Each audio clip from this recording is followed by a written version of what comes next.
is the progress between being able to, or is the progress between having lived in a country where you were liable to get lynched just walking down the street and living in a country where you're liable to get murdered by a cop walking down the street, Yeah.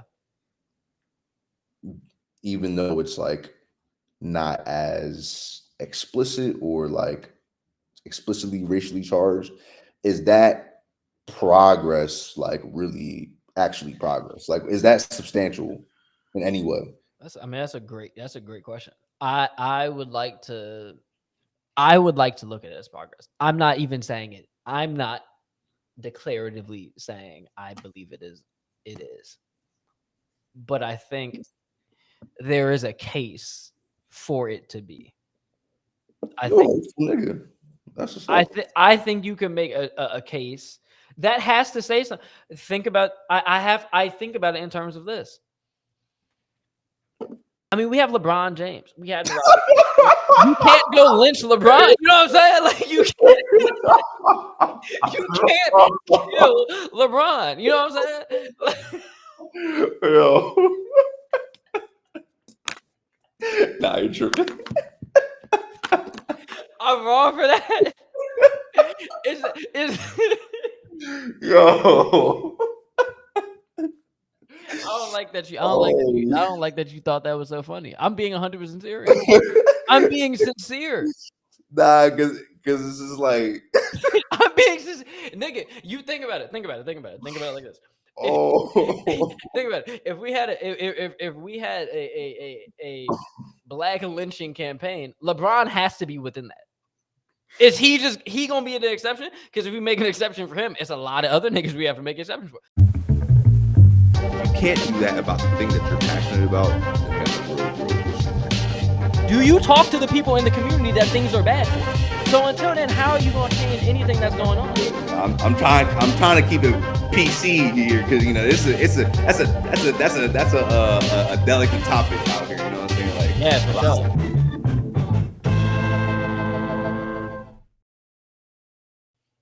Hi, I'm Marcus Conley, and I am the Black Pablo Torre, or want to be at least. hi, I'm Isaiah Houghton, and I live in a police state. And we're gonna find out what this sound is. Woo woo. Oh, trust me, we already know.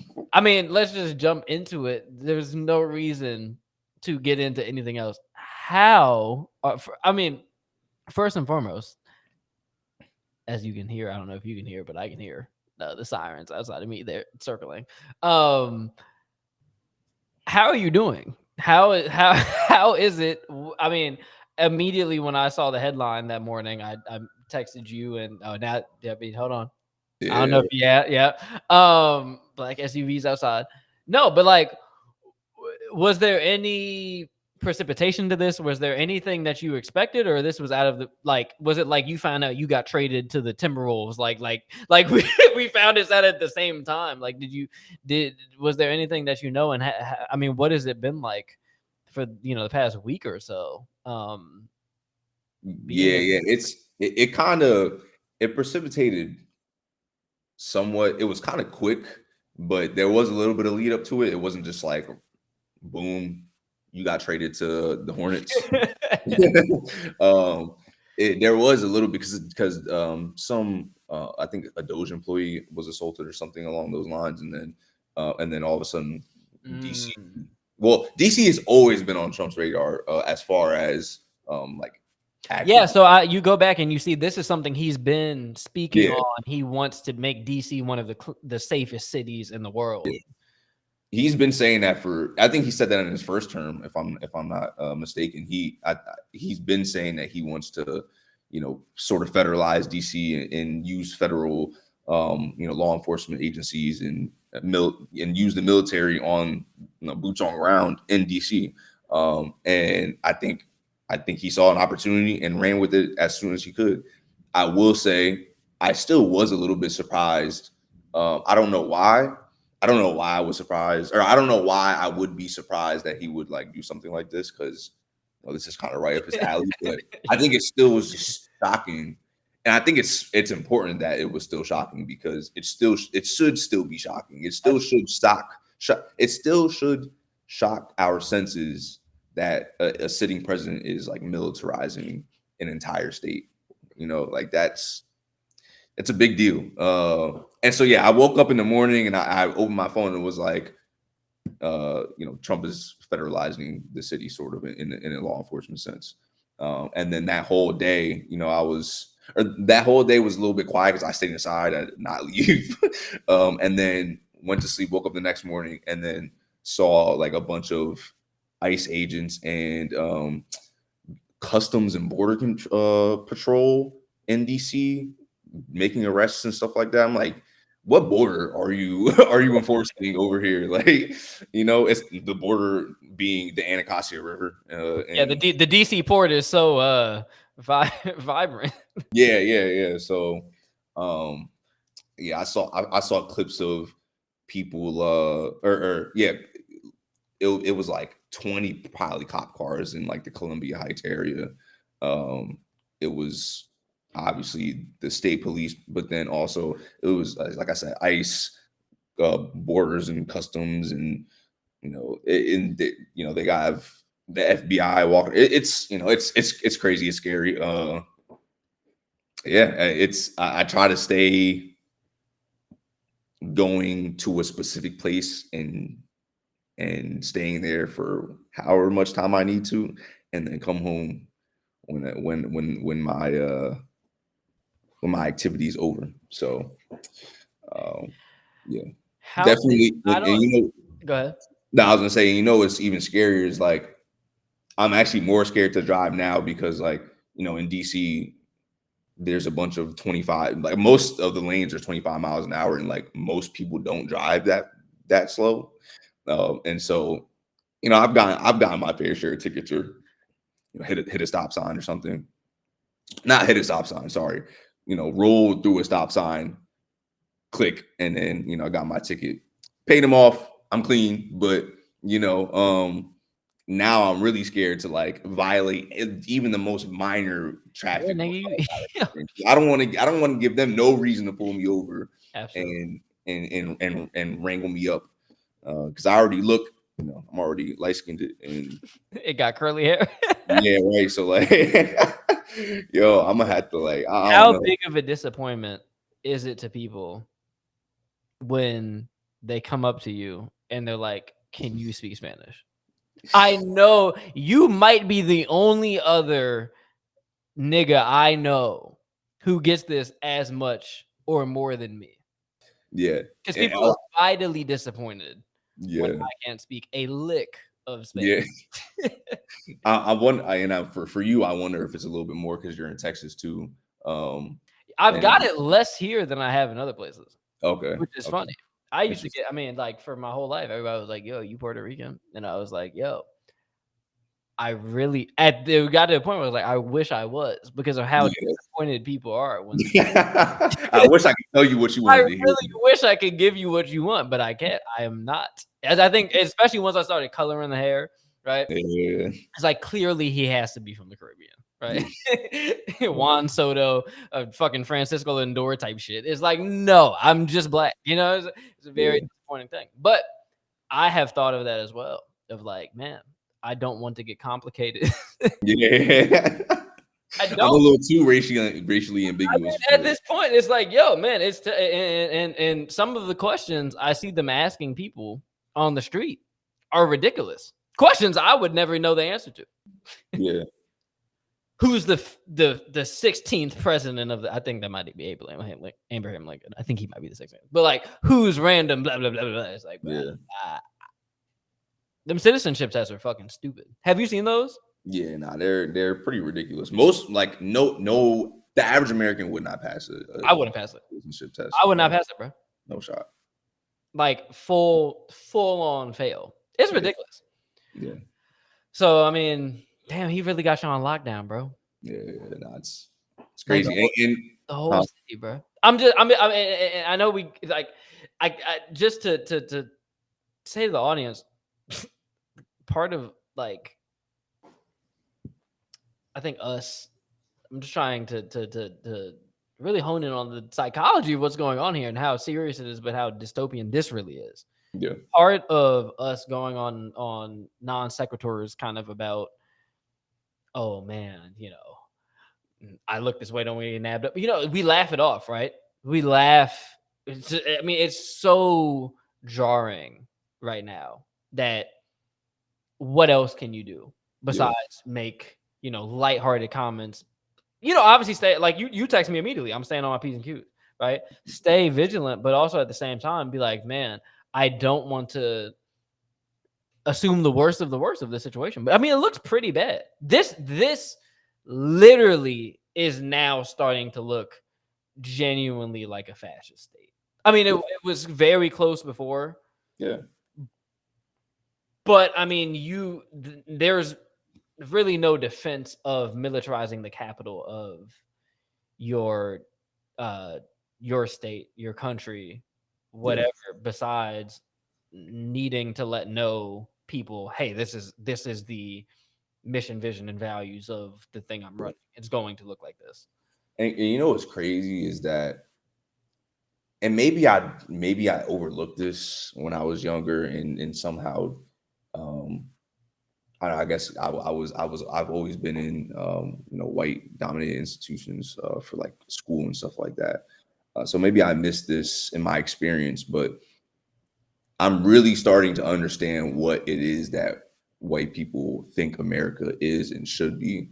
And I knew that I've known what America is like supposed to look like from like the white people's perspective for a while, but like it's starting to feel a little bit more tangible now, where it's like this super hyper nationalistic, like if you're not if you don't have a bald eagle tattooed on you and you're not down with whatever is pro-American, which is anti-immigrant, anti-black, anti-woman, whatever, then you can't be an American. Like the idea of an American to me is starting to really shape form right now, and it's scary because I don't feel like what their definition is of American, I fit, and I think a lot of people feel that way. I think a lot of people can identify with that.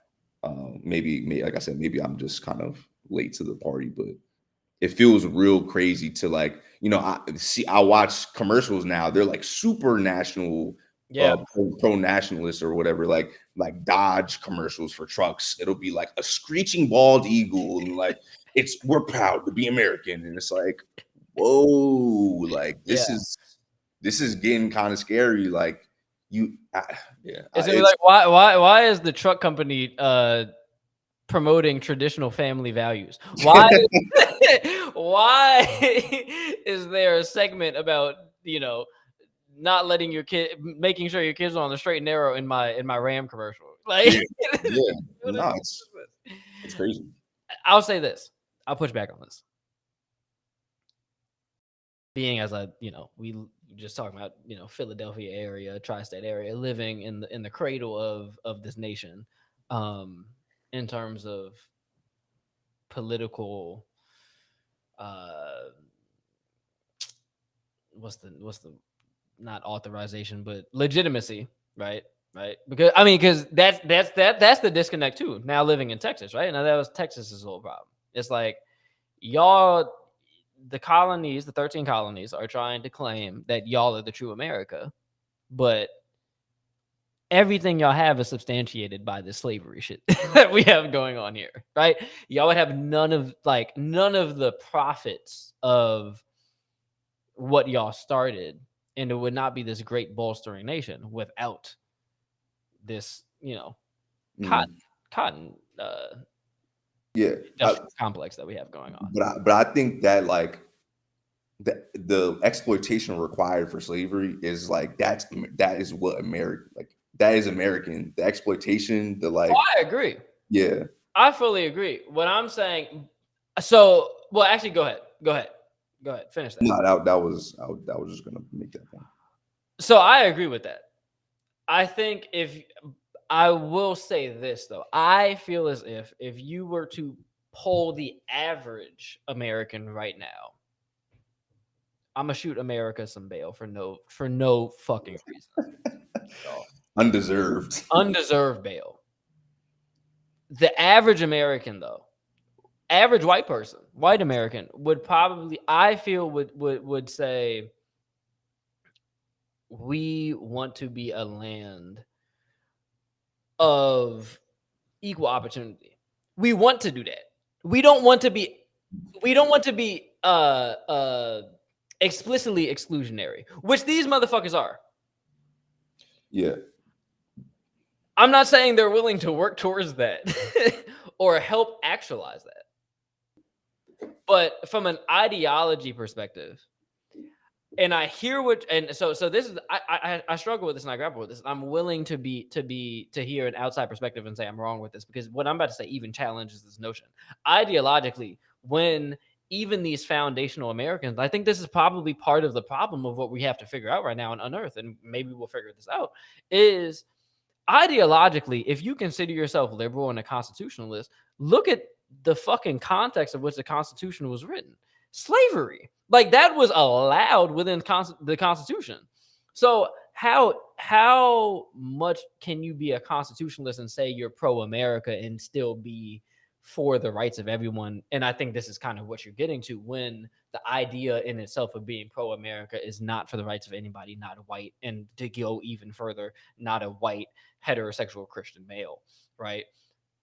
It's bent a little bit to allow for certain minorities, people of the LGBTQ community, women in certain spaces, but in certain spaces, it's very country clubs, very much white male, Christian, right? So people that even would consider themselves liberal. So I'm kind of even pushing back on my own notion, but at the same time, and that's what I'm still trying to discern through all of this. How much is it a loud minority right now that wants this, that wants the police state, that wants DC to be on lockdown, for you to feel like, as nigga? I mean, I hope if anybody was thrown off or whatever by the funny part of us fucking around about the DC thing, you are a upstanding citizen for this country. You are a model citizen. I mean, that's the funny thing about this. You are a model citizen for what these patriots would want a black person to be. You are you pulled yourself up from the bootstraps. You went to law school. You did all these things. You don't bother anybody. You hold your ideologies to yourself, and you want to contribute and help people from being screwed over by the Justice Department, right? You want to help people civil liberties and civil rights. What's more American than that? By the book, right? That's the thing. I really like. I think, like, really ever since January 6th, leading up to now, I have started to really come to terms with the fact that there are a lot more people that agree, maybe not even in full, but even just in part, with what's going on right now. Like, and like, we've talked about this before, how this administration has emboldened those people. And so now it's cool to, like, support this stuff, because they're dropping advertisements using the baby songs to promote ICE, right? So on the White House or the Department of Homeland Security Twitter account, like, this is becoming normal. This is becoming cool almost in, like, white spaces. And, like, you look at things like Truth Social, it's just a bunch of people on there lying, making shit up, and they feel comfortable using platforms like that, and they're now becoming comfortable taking those views outside of that platform and facilitating it in, just Very, very comfortable. and that has shown me that there's a lot more people that support this than I thought before. And so now my concept of America has been very positive, or not positive, hopeful, maybe. At least it was, because my upbringing is a bit more privileged. There is just I just have a privileged upbringing, so I was able kind of to see some of the light within You the said your country. concept of America now is more positive? No, no, no. It was Oh, it before, was. but now I'm starting to really how other people see this country and what it is and what it should be. Well, because we From the came out person- of the 9/11, right? We came out of the 9/11 vision for America, Yeah, which was yeah, as xenophobic as it was. Right? I mean, it was really fuck the Muslims, fuck, fuck the Arabs, fuck anybody from the Middle East, yeah, but America, but like black people, people from North America, Hispanic people, right? Like, you're allowed in this America vision as long as you put America first, as long as you support the Yankees and where the Yankees at, mm, and support what we're doing here. There's a place for you. mhm, You know, that allowed for Obama. I feel like there can be a place, there can truly be a place now for the American, whoever wants to be it, because we need people. We need to band together as a country. And I think white people will truly realize, if we don't have everybody together, because they were then, and I think still now, a plurality, right? So not even a majority of the country. I don't think they might be, but I don't know. Right? Like, we need these people. I mean, especially in New York, right? The place where 9/11 happened. You can't stage any sort of movement in New York with just white people. You need buy-in from other communities. So you have to think, our generation was born out of that type of nationalism, a thing of, I mean, it was really ultra nationalistic, but it wasn't inflammatory. We were sold an idea that there was an enemy, yeah, with reason that we could see. I mean, as kids, duh, you see, 9/11 happen, and you're like, clearly there's a bad guy there, right? yeah, Clear, and make no other judgments on it. Do no further research. I mean, you have people now. I was just talking that when I was with my mom in Indiana, I was talking. It was Terry and Richie, and we were in the hotel room, and my mom was like, we were talking about Oklahoma City. Me and my mom, we were like, Oklahoma City, and Terry and Richie have no idea what Oklahoma City bombing is, right? oh wow, Zero clue. yeah, That's not like happenstance, right? There was a new identity for us to formulate a new vision of America, which was definitely coming out of Oklahoma City. We are not going to do this white nationalism, domestic terrorism shit. That's why they don't want to touch school shootings. mm, Why do you think the school shooting shit is so taboo? That is the one area tied to these ultra nationalistic ideologies that is overtly destructive, right? That could be birthed out of, well, we just want what, because that's what it all comes down to, right? Well, we just want what's best for our country. It seems slightly indefensible. Our country, our country, our people, our people. But when you start peeling back the layers of it, which you are able to now, but you weren't able to do that. I feel like growing up in our age, just looking back on, my schooling and the conversations we were having, we weren't able to peel back those layers of, what do you truly mean by our country? There was this ideology that, this hope that Obama had given. I'm not blaming Obama for this.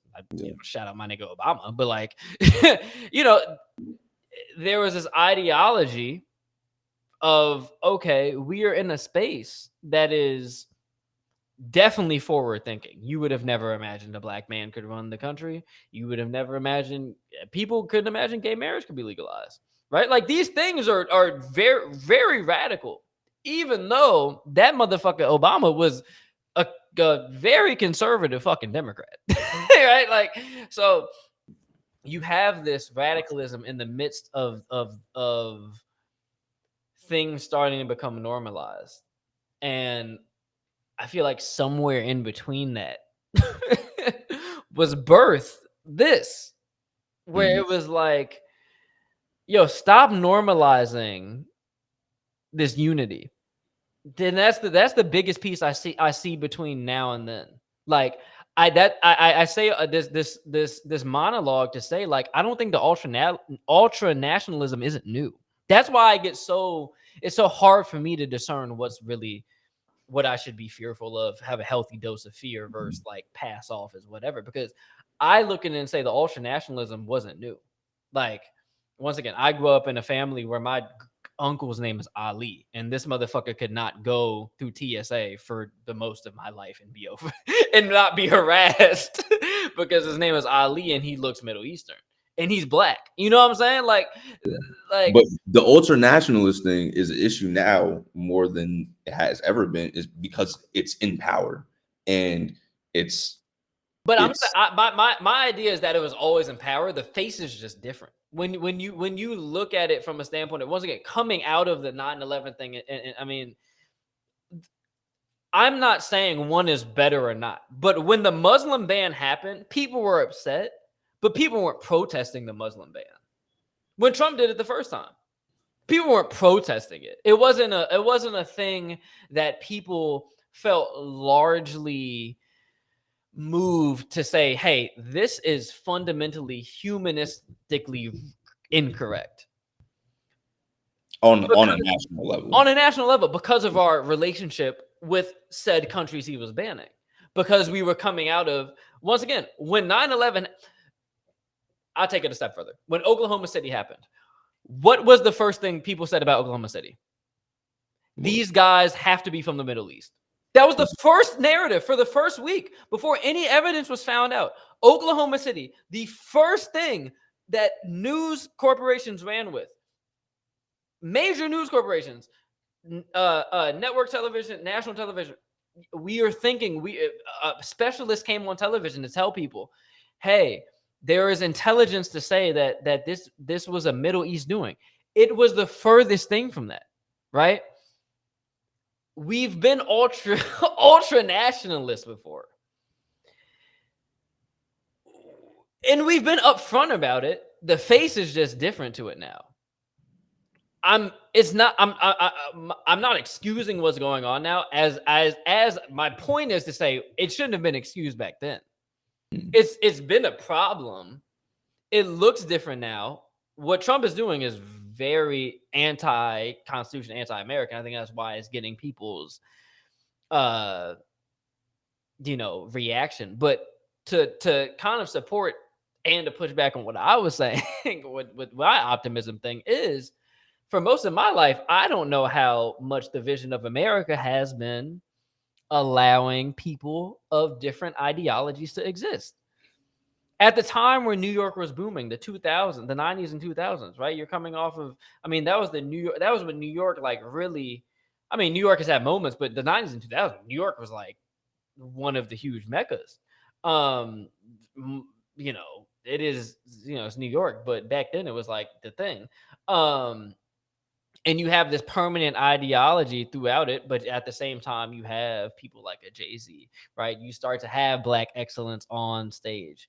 So I'm saying to say all of this has happened at once to maybe corroborate what you're saying of, I don't know how much the American ideology has allowed historically for thought that pushes against capitalism, pushes against nationalism, and pushes against, I don't like the term white supremacy, but Why not? I'll say white dominance. I personally don't like white supremacy because I think the idea of me acknowledging white people as being supreme means as if I would have to buy into the idea that I think whatever that this society that they built that we're talking about right now is something that I should be in awe of, that is supreme to me. Like when I hear the word supreme, I think of a supreme being, right? The Supreme Court, something that is higher, higher in stature, higher in should definitely be higher in adoration, but higher in value, in something that is what's the word I'm looking for? I think of what's a peer reviewed article? What's the reason people love like write peer reviewed art? It's corroborated, right? Yeah, It's yeah. substantiated by other people. When I think of Supreme, that's what I think of. There is something backing it. There's nothing backing the idea of American white supremacy besides we run the country, we project manage the country, and especially now, it's even harder now to look at white people being divided as a nation and say as a race they're supreme. Yeah, they have the ability to be divided because they lead and hold financial resources, but my idea of supreme would mean that they would have something figured out, and clearly they don't. Clearly, they were sadly mistaken. They were sadly mistaken with slavery, as we saw in Haiti and subsequently in the South. They were mistaken then with Jim Crow. I mean, they've been mistaken most of the steps throughout the history of how they have built and shaped the country.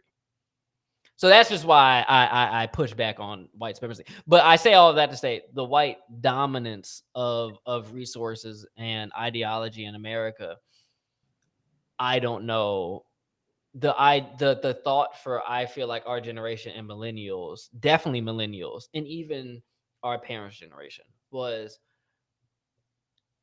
I think this is the biggest part. Maybe America is becoming more tolerable to people of other races. And I think you saw the peak of that during Joe Biden's administration. And I think what we're coming off of is such a hard crash from that. That is Because like, I think what I'm trying to say with that is the tolerance was never really built. Like absolutely, absolutely. whatever tolerance was built was like pseudo. It wasn't. It's not real. And I don't even really like the word tolerance, but yeah, I think Trump right now is like just saying the quiet part out loud, which is like we've never really fucked with y'all. Mhm. We never really cared about homeless people. So you guys need to get out of DC. We'll relocate you as, or we'll help you at some point. But right now, you got to get out of here, right? And once again, as you're saying, the same thing they do to I saw them do to Indianapolis when Indianapolis had an All-Star game and they had events. We gonna get these homeless people, push their ass to Gary for a weekend and let them do what they do. I mean, these are not new things. Yeah. It's hard to not look bleakly at this. Then I mean, how do you look and say and not we don't have to get too deep into the weeds of like what does it mean to be an American, but I look at myself as an American. I mean, I look at myself as nothing. I can't identify really as anything else. Mhm. I look at myself as the direct as a direct product of the American systems, of the systems of slavery and racism and the education system and all these great systems that made America great and they want to make great again. I am a direct product of that. I've had no outside influence. Mhm. You know, I went to private school. I went to public school. Right. I am. The only what we were talking about before. The only racial makeup in my family is black and white. There's no other, you know, racial makeup in my family. Do you Uh, think other people see you as American? I would. So that's the hard part. I would be shocked if they did. I don't know how you could not. Like, That's how could you look at me and how can so I guess so then that would be the thing. So and this is the thing that I haven't seen right now in this topic, and I think this is probably the next thing, and I think the DC lockdown, and this is when it gets scary, is this maybe a premonition to what's to come, but we have not seen the black attack of what's going on with this 20 Project 2025 shit. So, but I hear this thing of, well, white people are the Native Americans, but as white people were on this land and they were like actively enslaving black people. Right? You know what I'm saying? Like they're like actively and Native Americans and subjugating them, but actively and the indigenous people. So in terms of even how they spin it, the Project 2025ers, the MAGA people, how they say, well, we're Native American. America was started in 1776. Yeah, sure, black people weren't people; they were property, but very. quickly y'all had to recognize us as people. And not only that, but once again, but did they actually recognize us as people? And I feel like, and that's why I think that's the quiet part that's loud right now, is like, yeah, we actually never looked at we y'all. never got to that point. We actually never really genuinely recognized it, because it's one thing to free somebody from slavery. It's another to like Give them the same economic opportunity. And exactly, if they really saw, if historically black people were treated as human, we wouldn't have had Jim Crow. yeah, We wouldn't have had black codes. We wouldn't have mass incarceration. We wouldn't have a police state in Chocolate City. You know, like yeah, yeah, it, absolutely. so to me, it's like shit is feeling like it's unraveling, because we're starting to see like how they really feel. And like, I think we all know, or a lot of people feel like they know. I feel like I know how white supremacists feel, and the white power structure feels about me or people like me. But again, I really do think the quiet part is being said out loud, which is, we have an idea about America, which is, we want to be unregulated and be able to do economically whatever we want. We want to be hyper capitalists. We want to exploit people. If you can't buy into, if you don't want to buy into this, or you can't buy into this, then you're shit out of luck. You can't, if you don't know, or you can't run, if you don't know how to, or can't run a business, or can't get into school and get a degree or whatever. Uh, if you can't reach the things that America deems as like as deserving of merit, then you can't claim the American identity, and we're gonna push you all the way to the bottom, and we're just gonna be American up here. I just want to laugh at two things. That. We have gone so, you go so far on a spectrum that you find yourself back at where you began. And we we went so hardcore anti England, monarchy, all that shit. Yeah, no, We're that's, right back there. yeah, no, and but that's the thing. It's like, we're nobody has realized, nobody has recognized the consequences of this like imperialistic, hyper capitalist, like Yeah. exploitation driven society. Because like you said, America started off as that, and then the colony started off as that, and then America broke off because they were like, oh, that shit's oppressive. But then they perpetuated that same cycle, and now we're back, like you said, back to square one. That's because people don't study history, or care about it, or like consider it when when developing a plan for like the nation, Yeah. right? If And that's why I think that's why I feel like, if somebody were to see me, or like if somebody were to engage with me, and they were like, oh, white supremacist, they would see me as not American. Even like, So that's how this soliloquy started. What do they see you as? That's the part where they see me as anti-American, probably because but they still have to categorize you as something. So if you're not American, you have to be something else. not necessarily. They don't care. Just in the other box. But that's what they don't critically think about. They don't think that far. It's just, you're not bought into this system, so you can't be this. You can't be American. The concept of America to like white supremacists and like these fascists that are popping up right now is like, it's so rigid. And it really doesn't coincide with tradition, like what is No, actually. I mean, and that's where I go to. It's not actual American values. But they're the people that are controlling the idea of America right now. Donald Trump Can I ask a question? is a main. Go ahead. This is gonna sound like a stupid question, but I promise it has legs. Why are they controlling it? in your estimation, because why do you feel like they were able to? I know because of Trump, but like, why do you feel like this how? ideology? I mean, yeah, Because how? Why? they're using media. They're using media better than this is how fascist regimes are created. I was just watching Glorious Bastards, Yeah, right? And like I didn't realize what the movie was about until I started watching it. yeah. But like part of the movie focuses on it's focused on the Nazi regime, obviously, but It's I'm thinking they're gonna basically like about it's basically about media. It's exactly. basically It's a movie. it's about media. It's about how important media is Yeah, to developing a regime like this. It's talking about how important media is to developing a nationalist identity.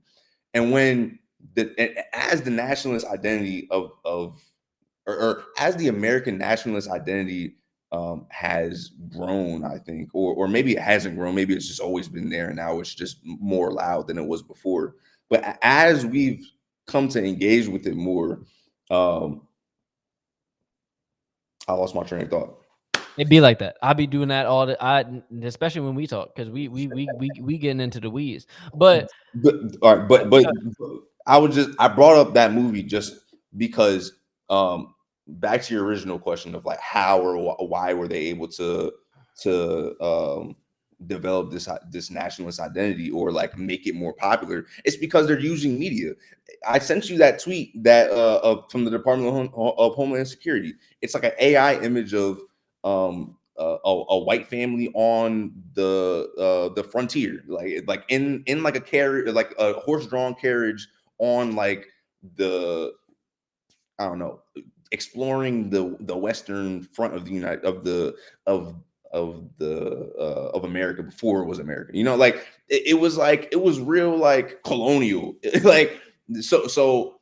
But the point that I'm trying to make is like we have we're in a time where using we're in a time where our ability to reach millions and millions of people is like really easy. Like you can do that in the snap. And that's why it was so important for Trump to be in office because he controls Twitter. He made a platform, Truth Social. He essentially live streams his presidency on Truth Social. yeah, You can see everything he does and everything he's thinking on that platform. They're trying to control media outlets now, or they have been trying to control media outlets. They took certain media outlets out of Air Force One or whatever. Like their media campaign is real strong, in my opinion. I'm not a media communications person, but just from a standard like public regular citizen, I feel so much nationalist pressure on me all the time. It's the ads on Hulu, Netflix, Max, Paramount Plus. It's the ads on YouTube. It's tweets that are going that Trump is putting out, true social posts. It's all like it's people adopting these views and being okay with espousing them and doing it loudly. Like this shit is real and they're using the media to push it. And because we're in an because the technology, the social media age is brand new, it's so like malleable and so new and so fresh that people don't know how to, or we don't as a country know how to grapple with it in terms of how it conflicts with our democracy, with our country. You know what I'm saying? Like like I'll stop right there because I don't really have anywhere else to go. But it's fine. The interesting thing, and not to harp on this, but the interesting thing that you said, and the thing I'm hearing through all of this is I'm just thinking back to like the genesis of this conversation is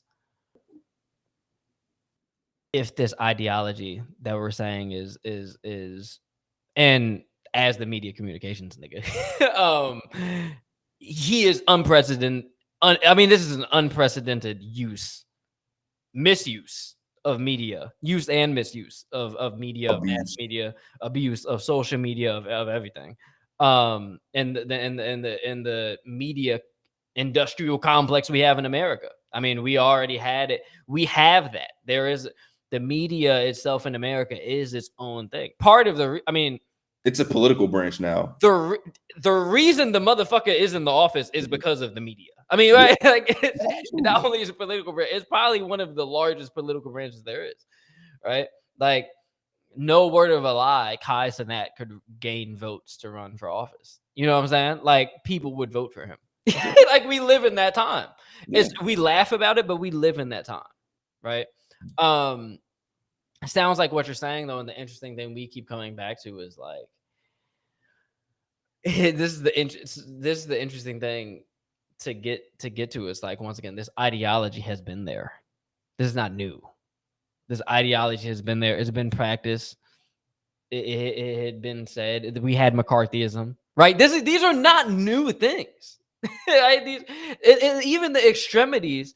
I mean, some of them are crazy. Some of them are unprecedented. But we had McCarthyism. We had people getting surveyed by the CIA and the FBI because they were thought to be communist because of things as simple as they were black. And then, as I just went back to, after not post 9/11, we had people being surveyed because they were Muslim, right? Like, these are not fully new, not fully. So once again, things are going to be different. Things are going to change. Things are going to be crazy. But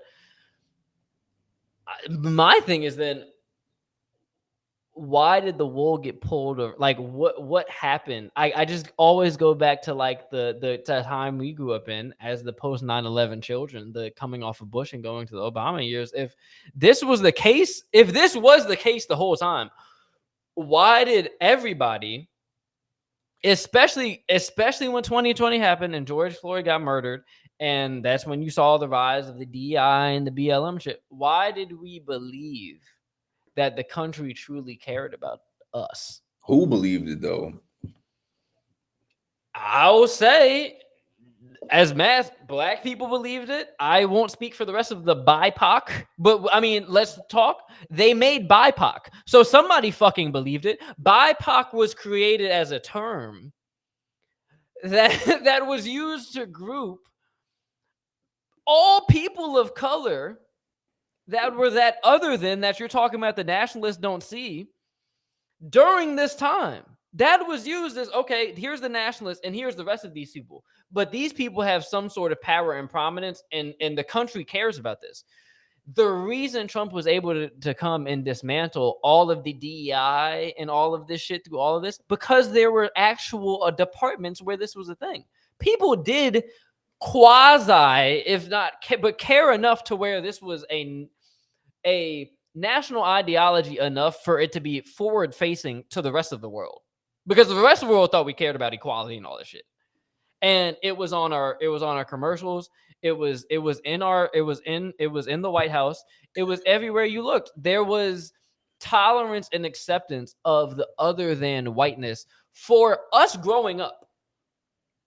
Besides when niggas like Mike Brown and Trayvon Martin were being killed on the street. That was really all that we had. Not to minimize that. That was fucking terrible. At the funnily enough, through all of this, not that happening. Interesting thing to think about, right? But I'm just thinking about how it felt when we were growing up, when we were in school. This idea of, oh, as younger blacks, we can do shit. We have opportunity, and we are finally. We're not seen. It was not told to us we were seen as equal, but we were able to buy into the system. Go to college because America will treat you at least like a citizen. Exactly, though. Buy into what? Opportunity to do what? I think that's to become white. And exactly. So now this shit's that's why the attack against critical race theory is like it.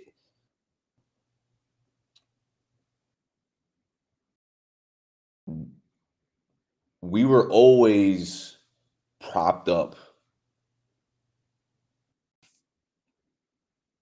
in hopes of Black people, other marginalized communities buying into what America espouses in terms of capitalism, the free market, You know, how many, like the CEO warriors, the LLC warriors, we will always talk about them.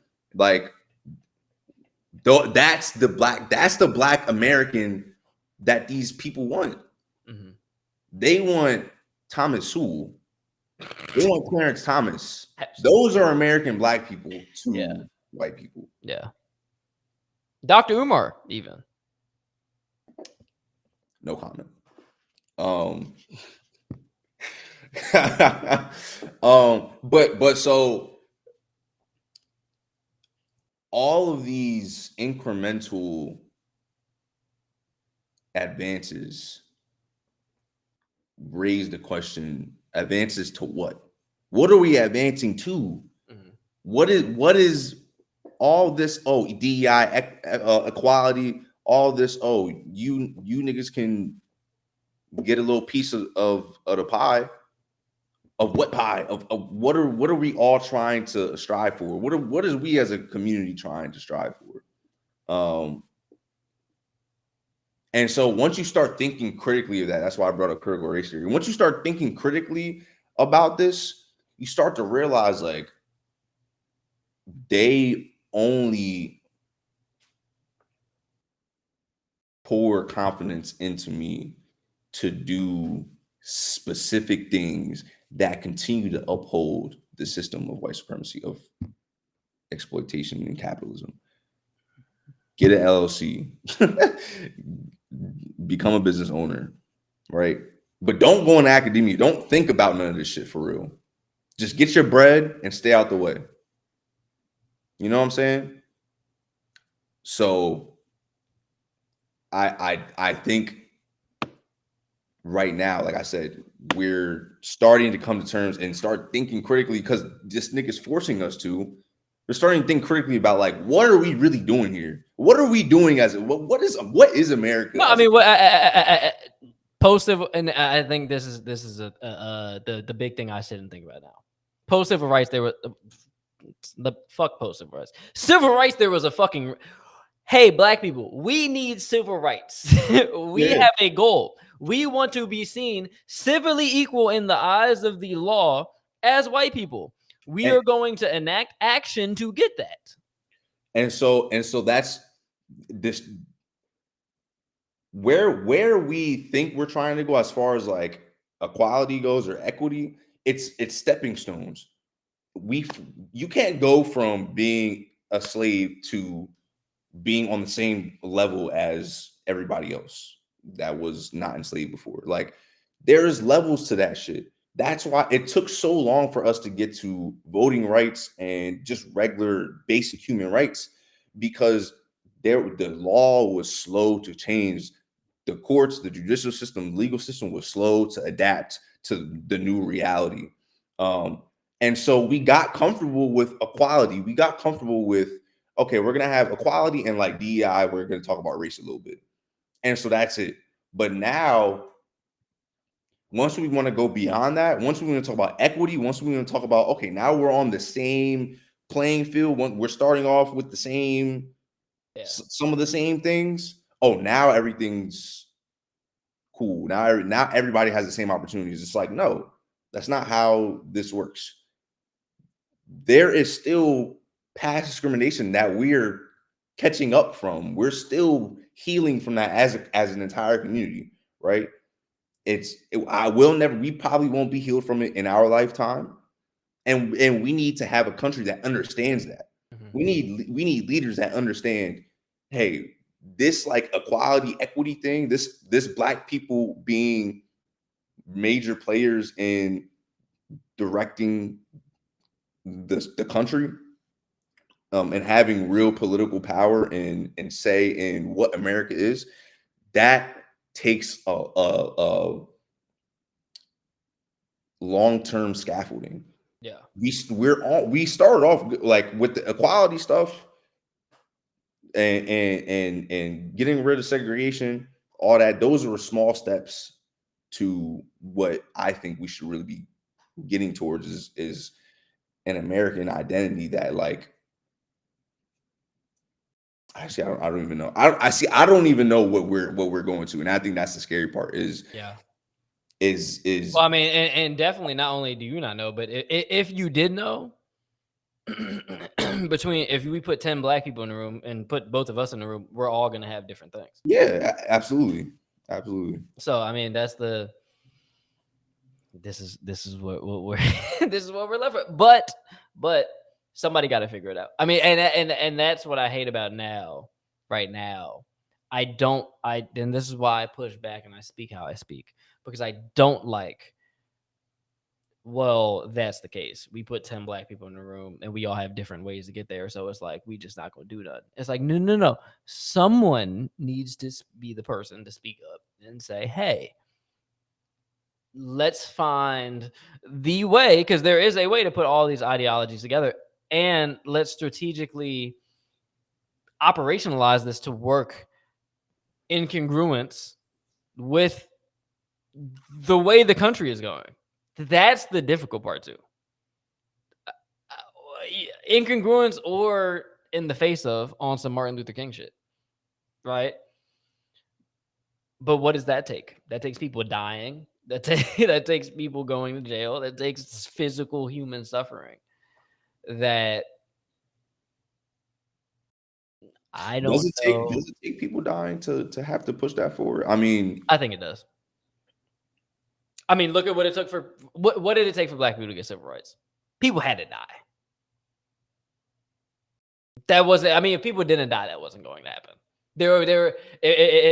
If there was no death and no and the strife was merely what it is now. Of not saying there isn't death, but much less direct in terms of how it's viewed, not actually what it is. Death surrounding the inequalities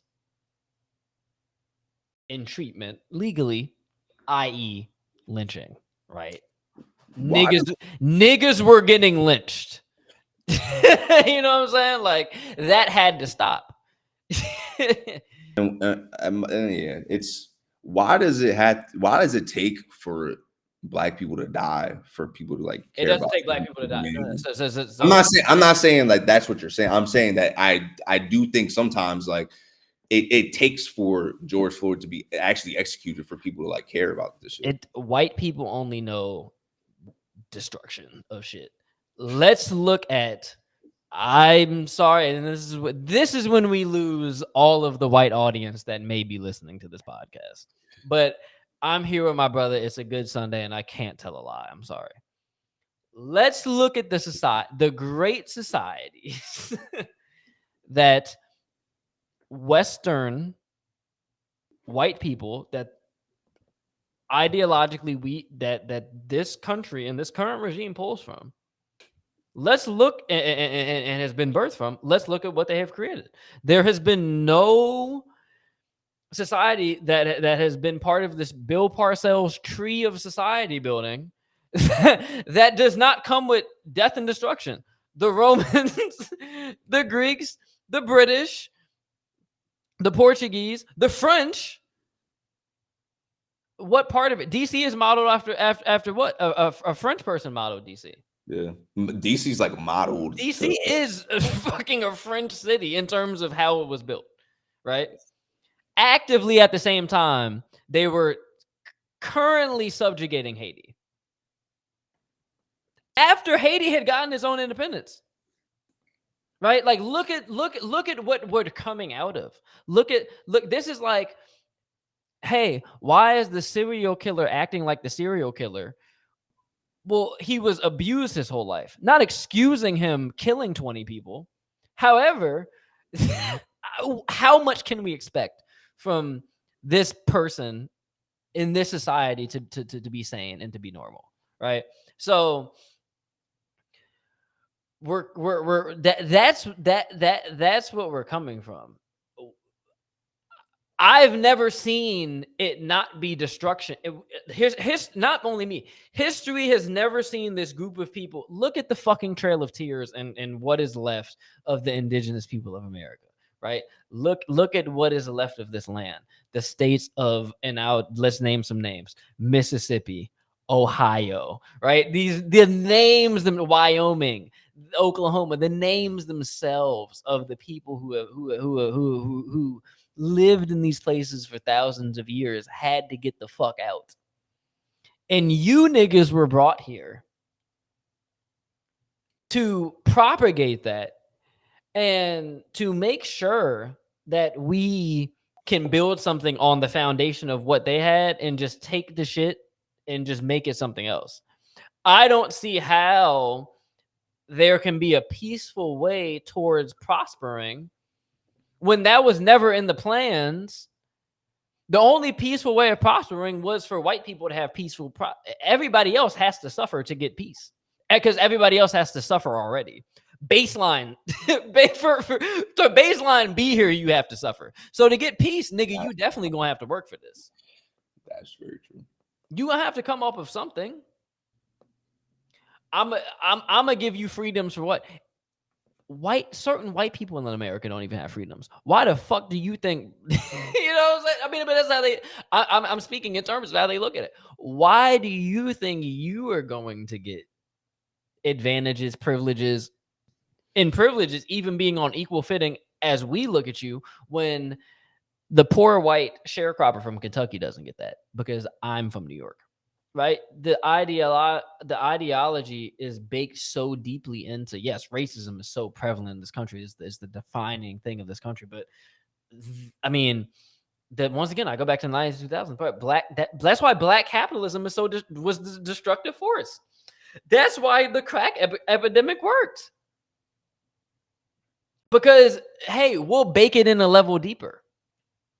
We will let you know that if you become one of the exceptional Negroes, see, there weren't that really many exceptional Negroes in the 70s. Like, nigga, you had to be Miles Davis to be great. That's a tall task. You had to be Martin Luther King. You had to be, no. Here, you can go work a corporate job at Chevron and, maybe become a politician. And if that don't work out for you, if you get lucky, you can sell dope. And thousands of niggas before you are going to go to jail for selling dope. But the one nigga you're going to get lucky to sell dope. Well, just once again, the one nigga you're going to be lucky to work this corporate position, and the one nigga you're going to be lucky to do whatever. They created a lottery of black exceptionalism. So all that was propagated with it was, to do this, I have to do this. And when I get in these positions, that's why them niggas from that generation don't fucking pass things down. Going back, we're talking about last, I'm special because I got in this situation. Fuck it. I'm just going to talk shit just because. Tony Allen. Tony Allen, the basketball player? No. The president of Delaware State University, who's black, who just got arrested the other day for a DUI. But when these are the positions, when these are the people, I mean, he's a community leader in the Delaware, and this is why I feel a responsibility to speak on this. He was Joe Biden's speechwriter. He was black Delaware Democrat. So when these are the people that we entrust, and this is what they're coming out of, right? But you look at, what is his Bill Parcells tree? I always go back to Bill Parcells. What is his Bill Parcells tree? Who has he put on in the community? Right? Because that black exceptionalism in the 80s and 90s, and subsequently when they were coming up, that age was coming up in the 2000s. It was like, you are the special Negro, and this is what it takes. You have to buy into this ideology. The one benefit I see right now is the Republicans, kind of like, it don't matter if you like us or not, we don't accept you. It's like, you can be black and try to fuck with this white people for MAGA shit, but like, still no. Yeah. So at least there's a line in the sand. That's the only hope it gives me, where it's like, well, it can't be my enemy of my enemy, because clearly they don't accept you as a black person. If you want to do some I'm not black, I'm OJ shit, good luck. That never works. But I mean, it's we about to be in the reconstruction, baby. New Renaissance, baby. Yeah, I mean, I'm really interested You to see. better go on that poetry, nigga. Yo, Yeah, go on them raps, nigga. yeah. Nigga better spit 16 Hey, every pod. hey, bro. You know what I'm saying? I mean, it's I don't want to look at times as perilous though. It's hard. It's hard for me to coming out of the Obama of the times we grew up to looking as perilous because at the same time, once again, I don't think you can shoot black people en masse in the streets. So there has to be something to be said with that. Because back in the day, you could. That was okay. Like we have to acknowledge the fact that back in the day, I live in Houston, Texas. Back in the day, you could go lynch a black person outside right now, a mere 100 years ago, and that was fine. So my question to that would be like, is the progress between being able to, or is the progress between having lived in a country where you were liable to get lynched just walking down the street and living in a country where you're liable to get murdered by a cop walking down the street? Yeah. Even though it's like not as explicit or like explicitly racially charged, is that progress like really actually progress? Like, is that substantial in any way? That's a great question. I would like to look at it as progress. I'm not even saying it. I'm not declaratively saying I believe it is. It is. But I think there is a case for it to be. I think Nigga, that's what's up. I think you can make a case that has to say something. Think about I think about it in terms of this. I mean, we have LeBron James. We had you can't go lynch LeBron. You know what I'm saying? Like you can't kill LeBron. You know what I'm saying? Yo. Nah, you're tripping. I'm wrong for that. Is Yo. I don't like that you. I don't like that you thought that was so funny. I'm being 100% serious. I'm being sincere. Nah, because this is like. I'm being sincere, nigga. You think about it. Think about it like this. Think about it. If we had a black lynching campaign, LeBron has to be within that. Is he gonna be the exception? Because if we make an exception for him, it's a lot of other niggas we have to make exceptions for. We have gotten to a place. We have gotten put in the. We said it on the podcast. We are in entertainment here, nigga. We found a way to subjugate y'all. We gonna prop some of y'all up. We might, because we're saying this. Unless we get black support. Killer Mike, since y'all want to start, let's see if black capitalism actually works. Because now that we're saying this on air, on camera, and we're putting this out for public consumption, means white institutions probably will not be trying to hear this unless they want to have a critical conversation, which we've just, arrived at. They don't. But there is the black economy exists today. Like that is real. Like as much as What does that mean for black people though? What does it mean? We have power. We have power. That is true. We do have power. We have buying power. We saw what just happened to Target. Like we have actual power when we do come together and coalesce. There is a reason. If that wasn't the case, Trump wouldn't campaign and Biden wouldn't campaign so hard, and the Democrats with Kamala wouldn't campaign so hard to the black vote. We have power. We have buying power. We have voting power. The 13 Did Trump campaign to the black absolutely. He didn't fucking pander. He didn't pander, but he campaigned. I don't know if that's his campaign was like. I don't know. His campaign is if you want to fuck with me, if not. I'm not saying he what's what I'm saying. He didn't pander. He did not make a exerted effort to But go he didn't feel like he needed to pander to black people because he didn't care. because he didn't give a fuck. And that's what and that's the issue. Is like So you feel like because he don't didn't care about so you feel like LeBron. because he didn't, Donald Trump does not give a fuck about LeBron. not at all. Not at all. Ladies and gentlemen, LeBron has saved America. Black America sits on LeBron's shoulders. Can we talk about that? But let's look at the optics of this. Right before all of this shit, what happens? Who goes to the Olympics and shows the world what America is about? We have to be honest about the situation. Who did America? This is what I'm talking about. We can't. No. We have to be serious. We want to sit and laugh. Who did America say? Nike, Polo, Ralph Lauren, in the USA Olympic Committee sat and said, "Who do we want to be the face of America for the globe to see?" Mm-hmm. They knew this motherfucker Trump was running. Yeah. I mean, but I guarantee you this: at LA in 2028, motherfucking, who the fuck do you think is gonna be facing that shit? Probably Brown. It's not gonna be Mike Trout. You know what I'm saying? But what does that mean, though? What is LeBron? What is LeBron being the face of America at the Olympics actually mean? I don't have the answer for what exactly. And so but it means you don't think it means something. You don't think that means more. I would just question whether it means something. Let me ask substantial enough to like. Can I ask you this? If it doesn't, let's say you're correct. I'm more willing to lean to you're correct on it doesn't mean anything. We're subjugated to the entertainment box. You stay there, nigger dance, monkey dance. Same shit has been since, initial shows. Yeah, Black Codes, Jim Crow, right? We found a place to subjugate y'all. If it's not this entertainment space, it's going to be the ghettos and it's going to be the prisons.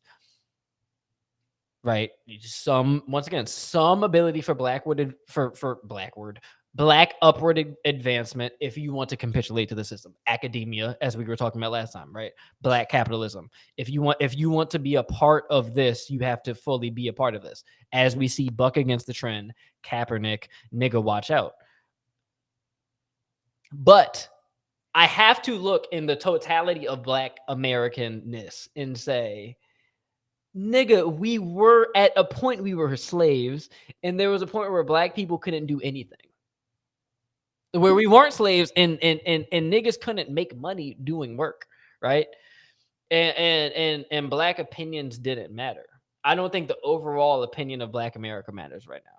I don't think it does. I don't even think we have an overall Black America voice, which is a conversation for another day. But the overall opinion of it doesn't matter anyway. But I can't look at through a historical lens and say there's not something to be said and shouldn't be some considerations for the time present value that is on the fact that Black people have enough rights in America to speak. For us to have this pod, I mean, I just look at the fact that the fact that motherfuckers fought and died for the fact that we can do this and be okay.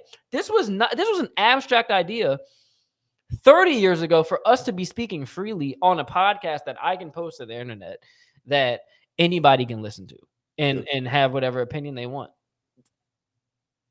Greater for worse, that's for history and the sociologists and the people that we hope to do this for, so people can get inspired that like are actually smart scientist niggas and figure that out. That's not what our job is, or at least not my job, right? And not your job. You're a lawyer, right?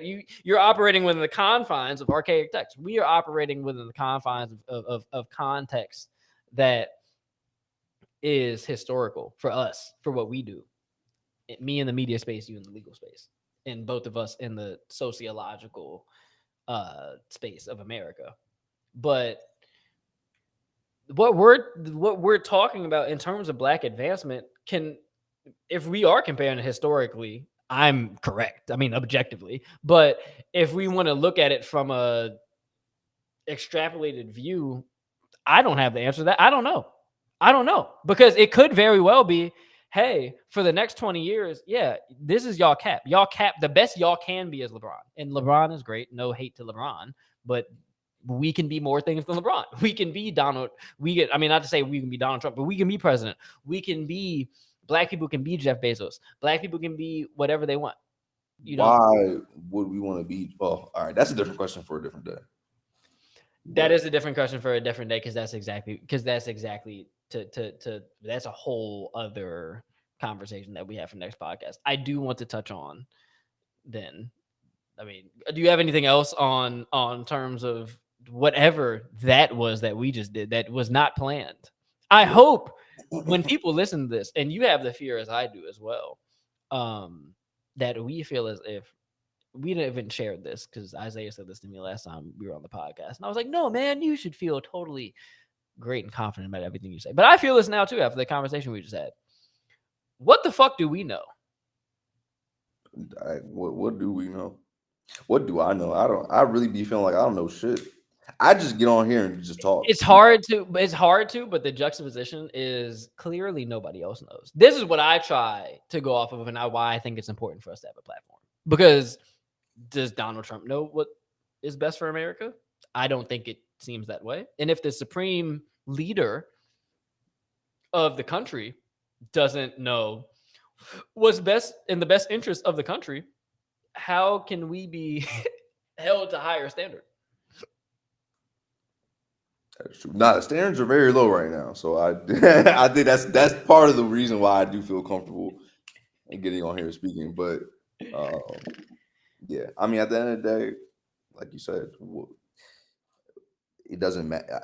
It does matter. Like, it does hold weight like that when people know what they're talking about. But it also matters that people are trying to have conversations about this shit, and that's all we're trying to do is just flesh this shit out and like try to figure out what this means. I know, fuck it, I don't care about the time. This is why I pay for this subscription model that I do, because I have to ask this question before we get into because I do want to touch on the intimacy thing.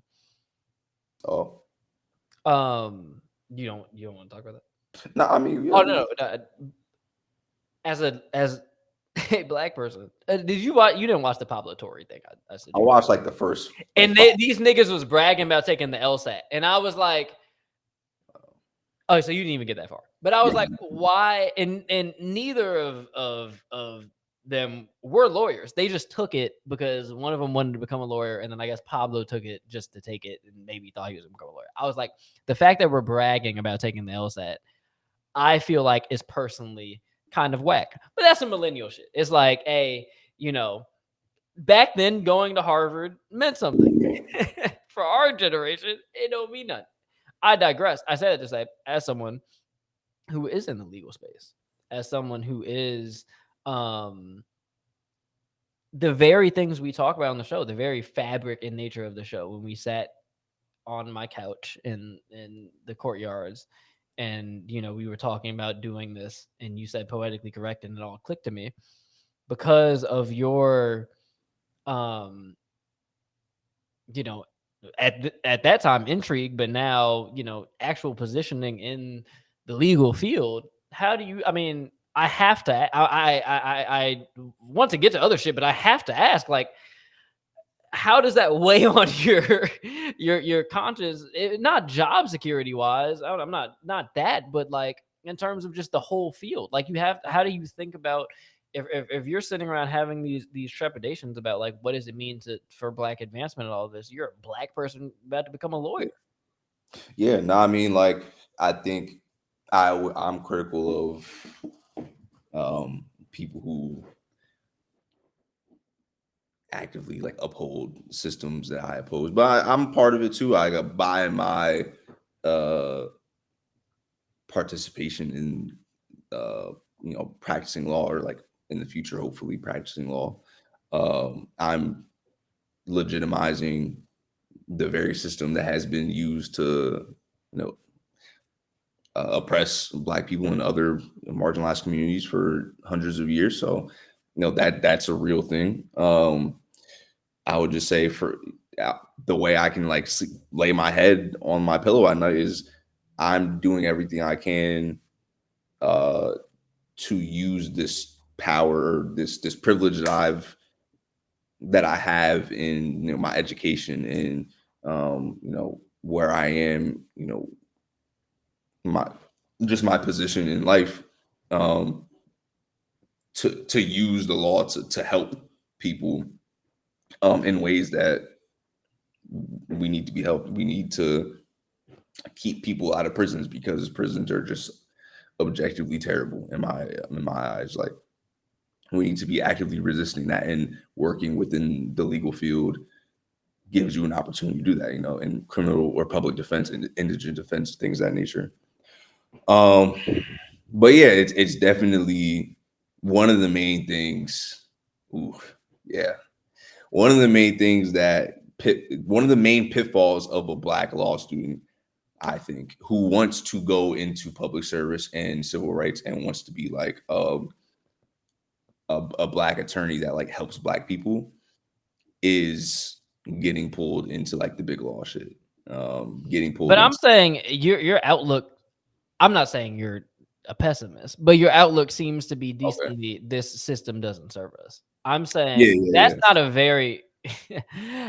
I would think going into the system that you're trying to on some Thurgood Marshall shit, right? You know what I'm saying? Like, I'm thinking about it from that context.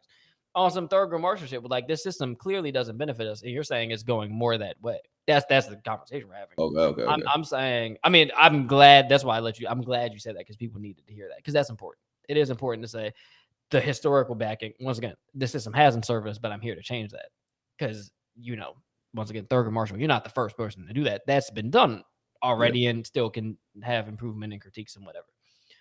But I'm talking about with all that's going on right now, I mean, is that like from 2 years ago when or a year or two Yeah. ago when you got into law school? How is your outlook now on the legal field? Fuck black or white. I mean, the legal field is just, Yeah. not done, but like completely different. Nah, yeah, it's definitely I think I'm privileged in that I am at a school and I'm surrounded by people that engage consistently, like on a day-to-day basis. Every single class, we're talking about how this shit right now is affecting the legal field. Mhm. Um, Not just for, I mean, yeah, for Black people, that's where a lot of our conversations circle around, but just in general, how this is impacting the legal field, how it's impacting people's trust in the judicial system, how it's impacting people's trust in democratic processes and due process and things like that. Um, I think we don't have. I've noticed from people that go to other schools, other law students that go to other schools, that they're not necessarily having those same conversations. They're not necessarily, because legal education is based on like this real conventional, old fashioned concept of the law. And we're not necessarily taught to use, like, traditional law school curriculum is not taught to, not structured to help you learn how to use the law for like good per se. It's just learning like the Yeah, basic. like you and my mom probably learned exactly the same shit. No, we absolutely have. We absolutely have, with the exception of like, maybe some Yeah, groundbreaking con yeah, law cases. exactly. And so I'm fortunate to go to a school where it's we look at law in a more activist role, or like in a more like progressive way, in a more like, we can use the law as a tool for justice and whatnot. But I don't think that that's people's view of the law in general. When people think of the law, they think, I don't know what they think. What do you think of when you think about the law? That's a great question. We pose our listeners now to question amongst yourselves. What do you think about when you think of some blue school shit? When I think of the law, I think of I mean I'm just off top of my head. I think of I automatically think of the frameworks that exist, and I'm gonna say this in an abstract sense, but a practical sense as well. Like when I'm on the open road, right? I think of the first thing my mind goes to is like county laws, maybe because that was American shit, man. Highways, countries. I think of that. I think of less what governs the systems of the city. I live in Houston. I think of less of those systems. I think of the interstate government. I think of of what connects the cities of Dallas. So I think of law on a state level for the most part. Mhm. I would think so. I think mostly of how a state governs itself. I think a lot about state taxes. When I think of in terms of New Orleans, I think always in terms of Louisiana. When I think in terms of Houston, I think of Texas. I think in Mhm. terms of Wilmington, I think of Delaware. I think a lot about how I I mean, part of this is maybe just my upbringing and how I was taught law in an American context. But my legal field has always been in terms of what the state provisions are for said law, and some of those are consistent between state to state. So I think Mhm. of things like traffic laws, right? Like Yeah. basic stuff, don't speed, whatever. But um, And that's the context of which I mostly think through it. and I think that that's probably similar to like most other people's, the average person's concept of law, or like maybe just like law, like state law enforcement. So when people's due process rights are being violated, like that, like due process rights just don't exist at all. Nobody's That's not really like a focus on Yeah, a national level, exactly. or on a state or local level, because we don't care about due process. We care about how much money is getting taken out of my paycheck to Absolutely. fund, government programs or And I whatever. mean, the state also cares about, at least in my state I live in, how many people do we put in prison? I mean, that's when you also live in Mhm, the state of, can we put more people in prison because this is profitable? mhm. Yeah. Yeah, definitely don't ask anything about your Miranda rights. Yeah. And so I think the thing that I'm most scared about is like whether as a country we understand just how disastrous this shit can be Yeah, if this goes unchecked much longer. yeah. Like we're seeing courts like lay belly up at Trump and just be like, you can do whatever you want, and find the legal justification to do so. Um, You gotta but love like that. You gotta love that too. they pull it out of thin air. Like they make the argument, but it's like anybody who knows how to make any type of argument, or like and knows how to think critically about anything, can be like, okay, well, you allowed him to, continue So to in support people. 1864, when they wrote this provision, they meant blah blah blah blah blah. Well, Yeah, what about in 1982 when Bill Clinton didn't do when he said against that? Yeah, but fuck that. So yeah, and so I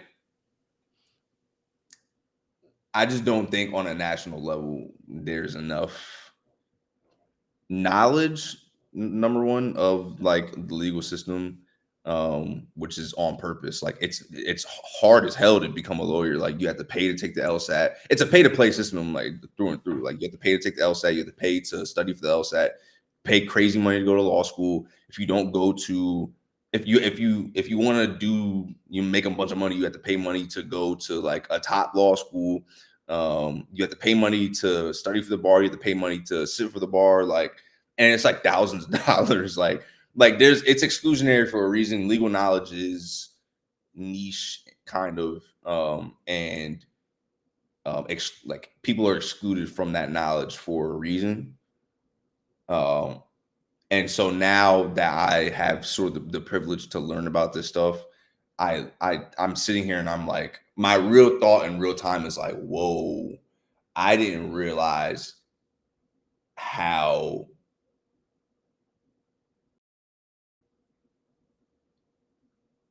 lethal this shit can get if placed in the wrong hands, right? If and how dangerous to like our democracy in our country, not how dangerous it can be used, how it can be used to like damage our democracy in our country, if the wrong people are making important legal decisions. Um, I say all that to say, the way I feel right now is just like just scared on a level of I don't know that there's enough people with the knowledge and the gall to be like, this shit can't happen anymore. Yeah. I agree. And as long as on a local level, we're more worried about um, income tax than Yeah. people's due process rights, Yeah. then we're gonna be worried about the wrong shit. Yeah. That's the way I feel about it. I don't even know if that shit makes sense. That I'm should kind of make a lot of sense. Shut I'm up, just nigga. spitballing right Shut now, the fuck up. We're not but doing like that anymore. No, we're not doing it, that anymore, bro. it's You spit in.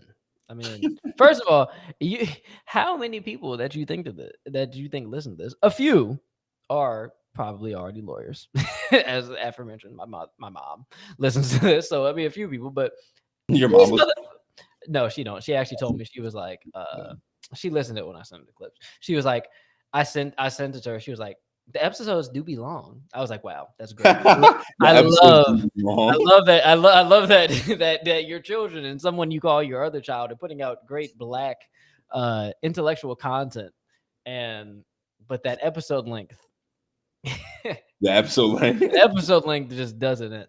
Yeah. To extend this, because why not? Because you're my guy, and we're having great conversation. This needs to happen. Um, you brought something to my phone. You just said randomly. Let me not misquote you of what you said. You said, "Is intimacy dead?" And then followed up and said, "Non-sexual intimacy." You didn't leave a question mark with the "is intimacy dead?" So you kind of said it as a Yeah, yeah. No, that's a statement. statement. That's a Yeah. statement. Yes.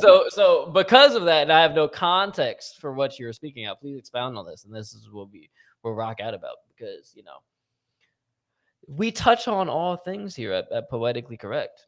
I sound like I can't wait to be saying this in an office, um, where some white reporter is like, "So what do you guys do here?" Thing we touch we touch on all topics.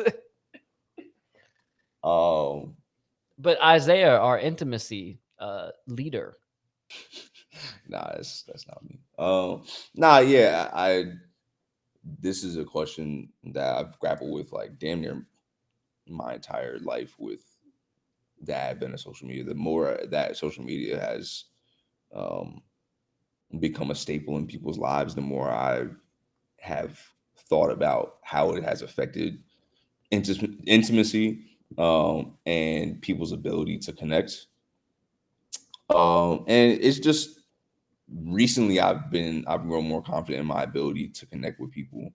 And I always thought that people were like people didn't want to talk to each other. Partly because we're in the Northeast, so like That that's is like a that's very real thing.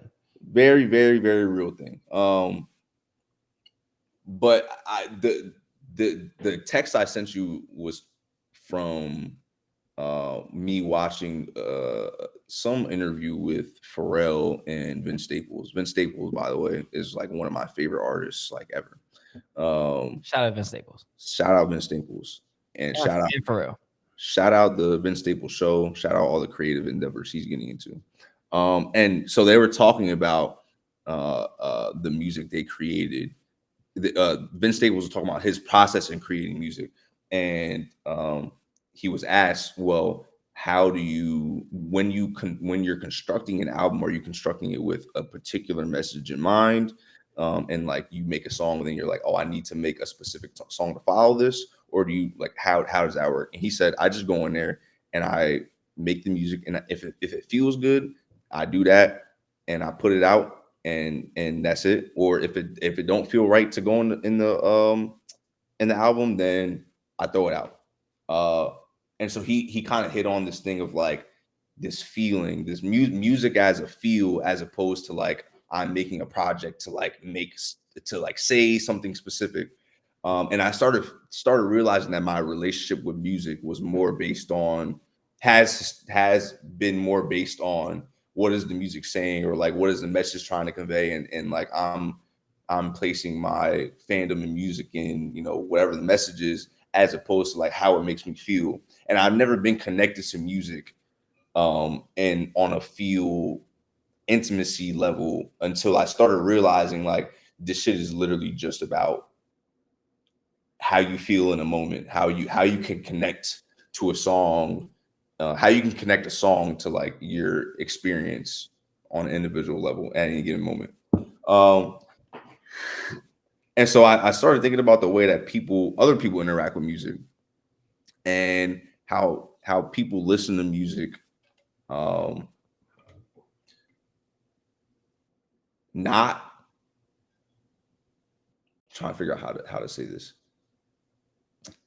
I'll just step back.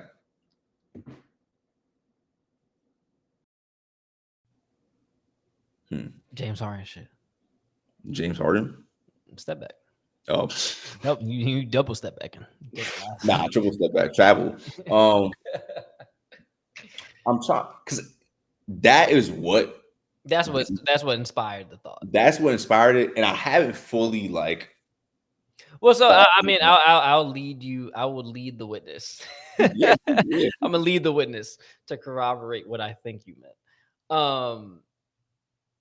Based upon what I'm hearing, I didn't watch this Vince or and Pharrell interview, but it sounds as if Vince was speaking to intimacy between him and the audience, Yeah. as many artists of today's generation speak about the dilemma and difference between the interaction and relationship between audience and artists that existed back in the day and now.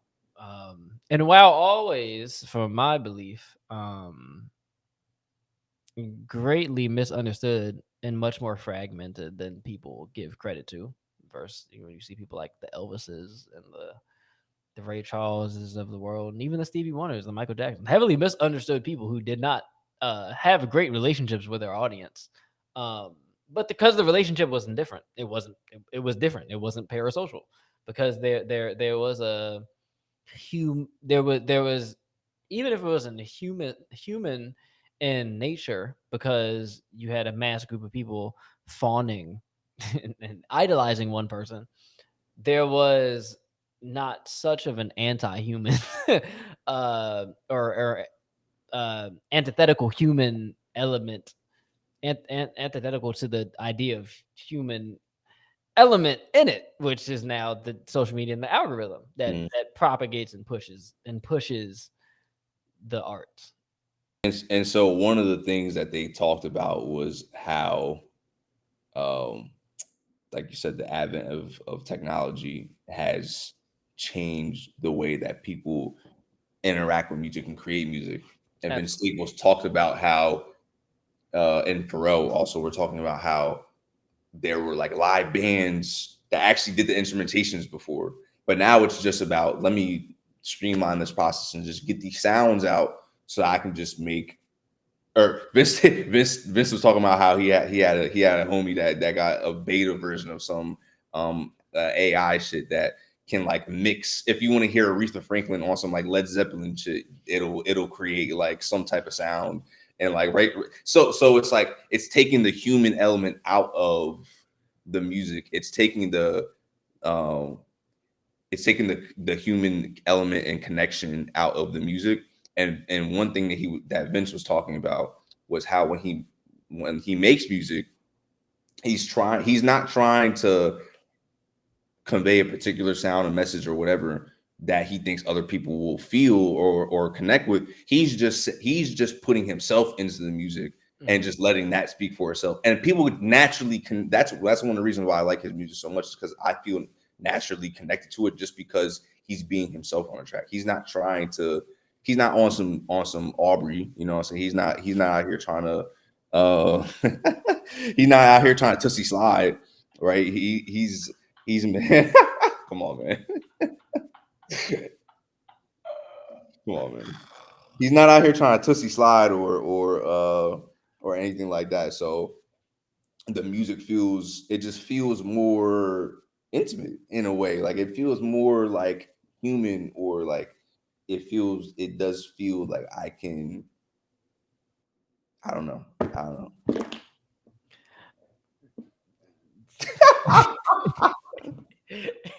I'm not even gonna.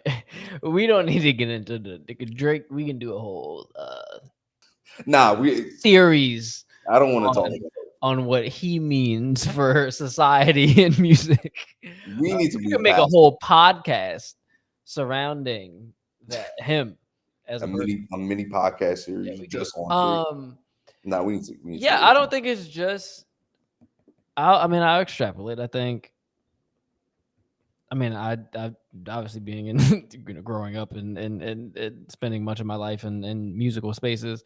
Um, I mean, yeah, there is a large disconnect. I mean, I'm the fucking DJ. Yeah, there's a I noticed the disconnect between DJing for people our age and DJing for people that are 4 or 3 years younger than us. I mean, there's a large How so?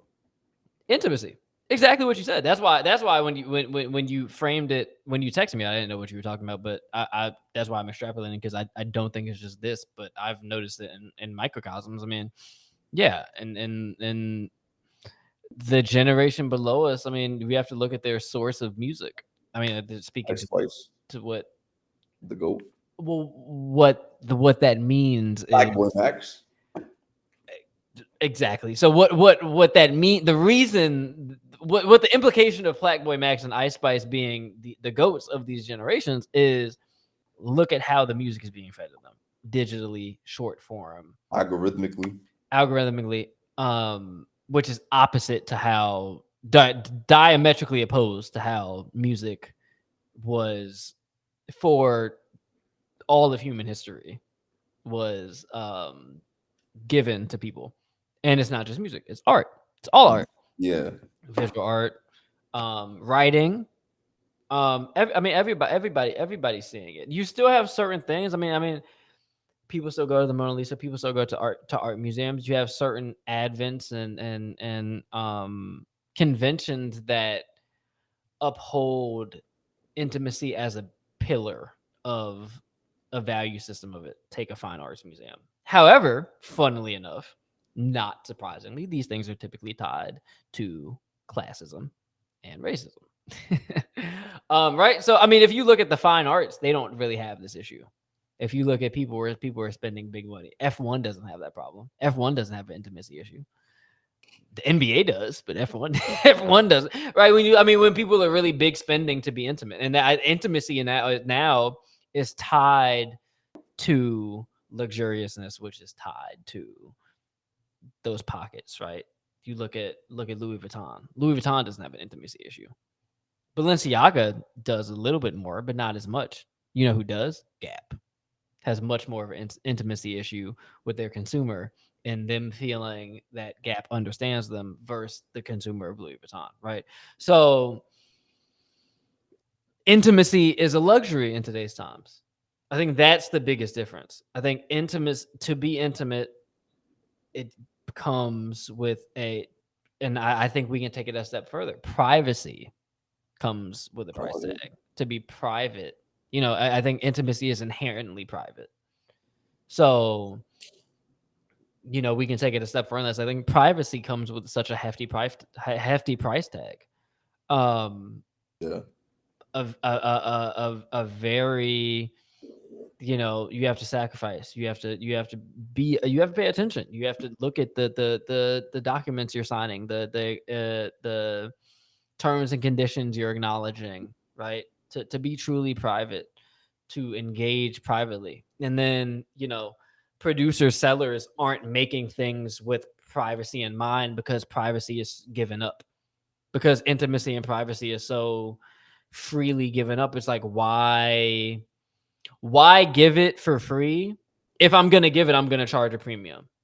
You want to look at intimacy. I mean, this is something hopefully we can get to for the sake of the market with Patreon. That's an intimate platform. If people want to have intimate conversations, that's intimate. What we're doing would be seen as inherently not intimate, but we're trying. I mean, you and I are having intimate conversation right now, but the listener, the third party, I don't know how. I mean, by the numbers, I can tell they're not that fucking intimately engaged. That's my job of what I'm trying to get them to figure out. But I think in terms of the types of media we consume, it hasn't been made for that in the past 5 years because it's not profitable. The only way it's profitable is if it's behind a paywall.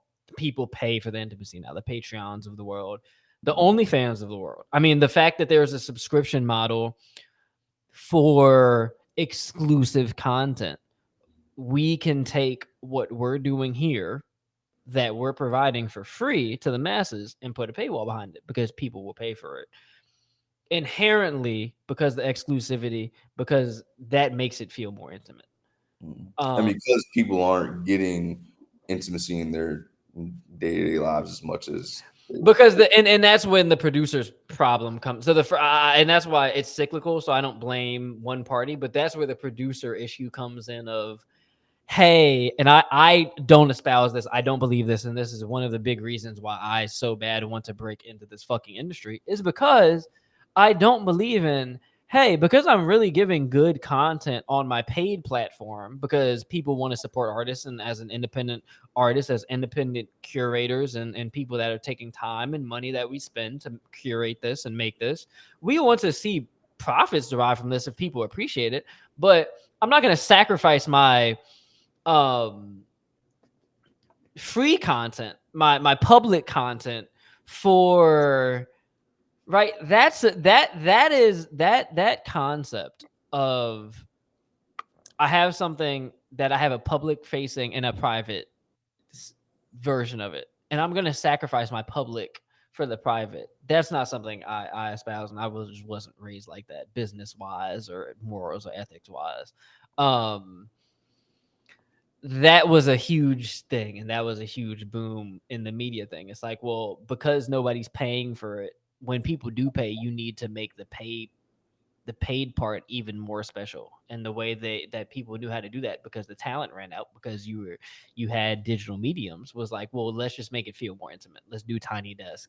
Let's do panels. Let's do things that let's take the same information we're giving and just put a different packaging that feels exclusive, and now we can charge a price tag to it. And that's what intimacy has become. It's become, if you want to be intimate, it has to be exclusive. It can't be intimate because we have a shared value and we're standing in that and living in that.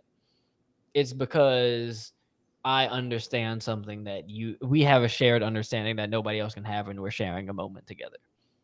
It's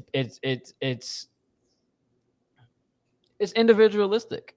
I mean, when we talk about intimacy, and because you specify and you say non-sexual, I went to the intimacy between someone at an amphitheater at like a Woodstock, right? Like the intimacy shared, and it's funny, you went to music, I went to music too. The intimacy shared between a performing jazz artist like Wynton Marsalis performing at a jazz club versus Playboy Cardi on stage, right? But there's still, there's still intimacy with what Cardi does. Once again, it's different, and it's very different, and it's very manipulated now, but it's there. But it's much less natural, and I think. But when you go to the nitty gritty of it, when you get behind it, at some point after Blockbuster, we can. You like movies in your house. That's an intimate moment. You want to watch a movie with friends or your girlfriend, whoever in your house, pay this subscription model to do it. It used to be you pay $3 for the movie or whatever you want. Y'all have a moment. You have a night. Yeah, you invite your friends over. You invite, you get exclusive content with the big, like I've been getting DVDs recently, and there's like special features, extended version. They just give you shit now. I mean, Yeah, they give you PlayStation Plus. Here's 2 free games a month, right? yeah. Here. But that's exclusive, right? Because the people that don't have it, and this is the funny how this all relates. ChatGPT 5, a big thing with ChatGPT 5, it's much. This is phenomenal. This is what my response text to your text was not responding with yes or no. We can talk about that. My response was another topic we could talk about, which is AI reaffirming people's bad behaviors. And I think this is one of them, is a big issue people have with ChatGPT 5 that OpenAI AI just came out with is not fucking emotional. It's very cut and dry and to the point. ChatGPT 4, they came out with a bunch of models that highly reflected in their estimation human response. So when you would respond, it would give you a whole lot of emotion and feeling. I hated that shit. I'm like, yo, just tell me the measurements to go into my pad thai. I don't need you to tell me that I'm doing a good job. Cooking it. You know what I'm saying? Like, so I enjoy this, You but don't want the affirmations. no, I don't need that You're not looking for affirmations from ChatGPT. not at all, right? But there's a very large, and not, I think, majority subsection of the culture, and by the culture I mean American society, that it is judging by the response of ChatGPT 5. I mean, the whole rollout of this has been met with nothing but people upset, highly upset, because their ChatGPT feels less intimate. People are like, I built whole relationships with this thing. Right. So clearly, I mean, we're already starting to see a sociological brain issue going on here. Once again, thousands of years of human DNA that are being interrupted by this technology that we can speak to that are obvious. But there is a thing that is going on that is very much tied to, if we want to take it and make it more abstract and make it more theoretical, individualism. And with the advent of technology, and what I think it does is, now intimacy is craved. Intimacy used to be, I go to a movie. I've been thinking about to our parents' generation.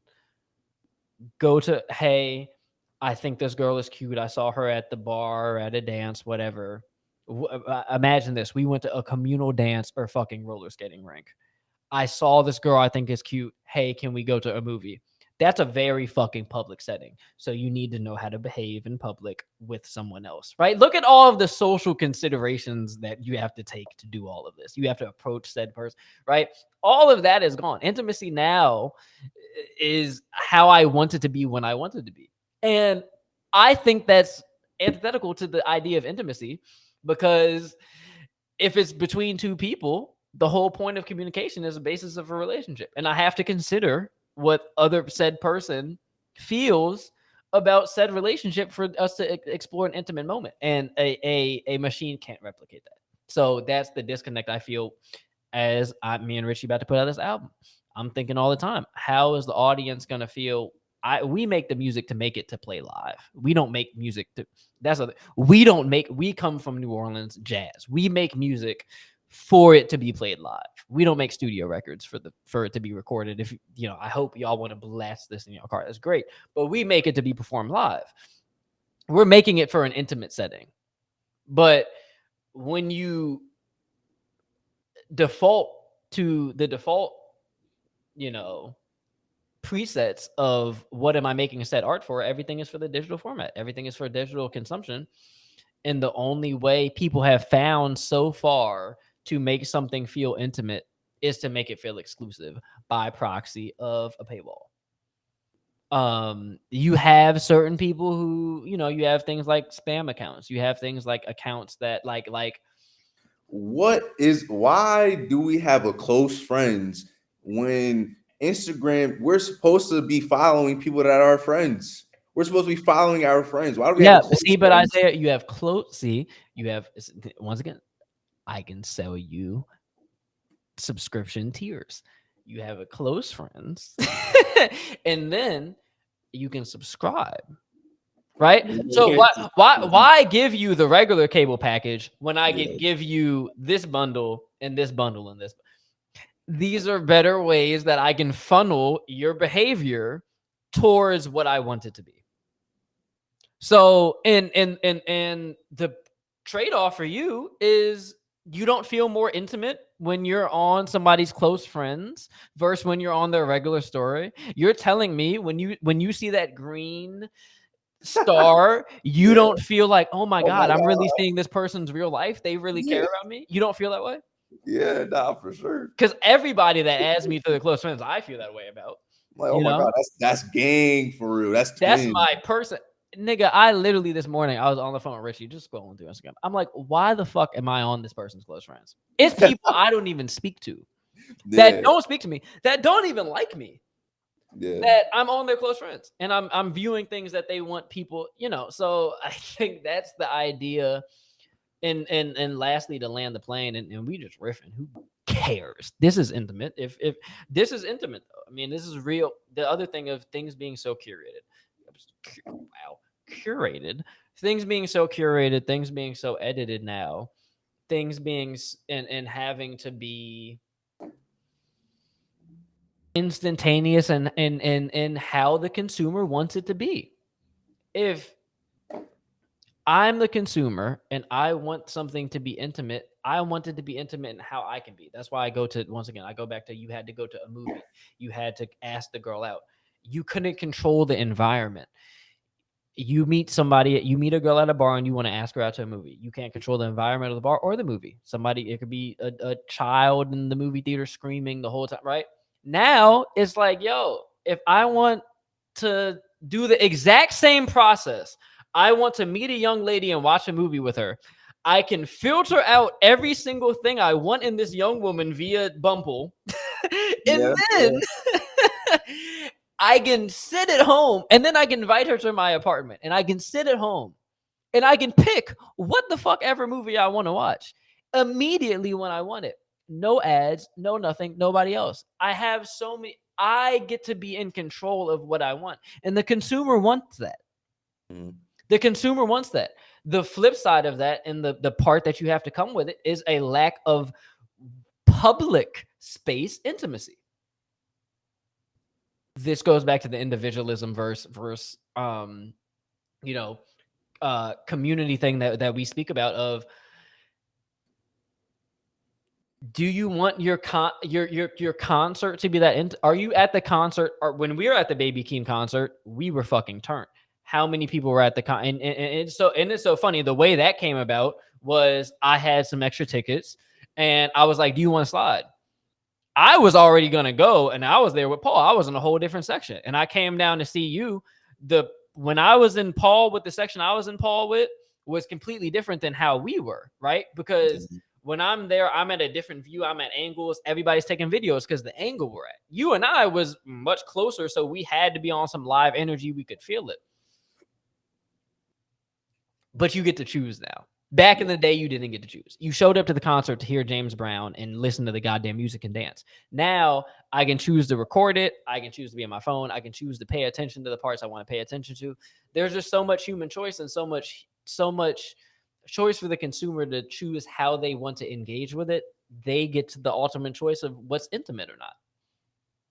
And the barrier is the technology, and the consumer wants the technology barrier, and the producer wants the technology barriers too. Because as someone who's a producer, I mean, being intimate is, you have to be vulnerable. You have to. I mean, that's the other thing too. You have to be vulnerable. Yeah. You have to arrive at in a space of, I'm me and you are you, and we're sharing something here. Why do that? And why allow myself to be critiqued? Mhm. Why? Oh, I've been meaning to say this for like an hour or two. By the way, if anybody's listening to this, and I actually hope someone doesn't, and then says I didn't correct myself, I know I said 1982 and Bill Clinton. I know Bill Clinton wasn't the fucking president in 1982. I'm sorry. I was just being hyperbolic. But yeah, like the audience of today's times is not meant to be intimate. It's the in a broad sense, and that's what I meant. We were speaking about the vice versa. I think there's more avenues to have intimate moments if you leverage things Yeah. correctly, Yeah. but you can't default to the preset of what the technology is saying, because that's not what it's built for. It's built for mass interaction. It's built for social media is built for as many people as possible, not to have intimate moments. So once again, it's antithetical to the actual advent of the things we're talking about here. These are all built for mass consumption, mass production, but it was not built to be intimate situations. You are seeing a return. I mean, pendulum swing, and this goes back to, I'm the optimist, I guess. But things swing. You're starting to see, I mean, residencies are becoming more of a thing. I can only go see fucking Bruno Mars in Vegas, no phones, Dave Chappelle. I mean, you're starting to see intimate situations. People like LaRussell. LaRussell built a large fan base on the internet, but his huge fan base is, his core is the people he sees in person. He has a very intimate show.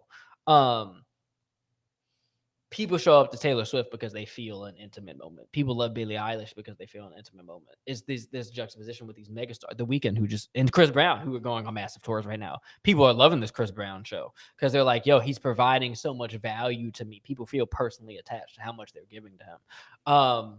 So you do see you see a pendulum swing. That's why people love Tiny Desk. That's why people love Tiny Desk. It feels intimate. It's not processed. It's, hey, raw vocals, acoustic mic, sing with stripped down. I mean, that's why people love it. So people do crave it and want it, but people don't want to work for it. Right? People don't want to work for it. People don't want to, they'll pay. Once again, they'll pay for exclusive content. But you also already have to be providing them a value that they believe they can't derive somewhere else.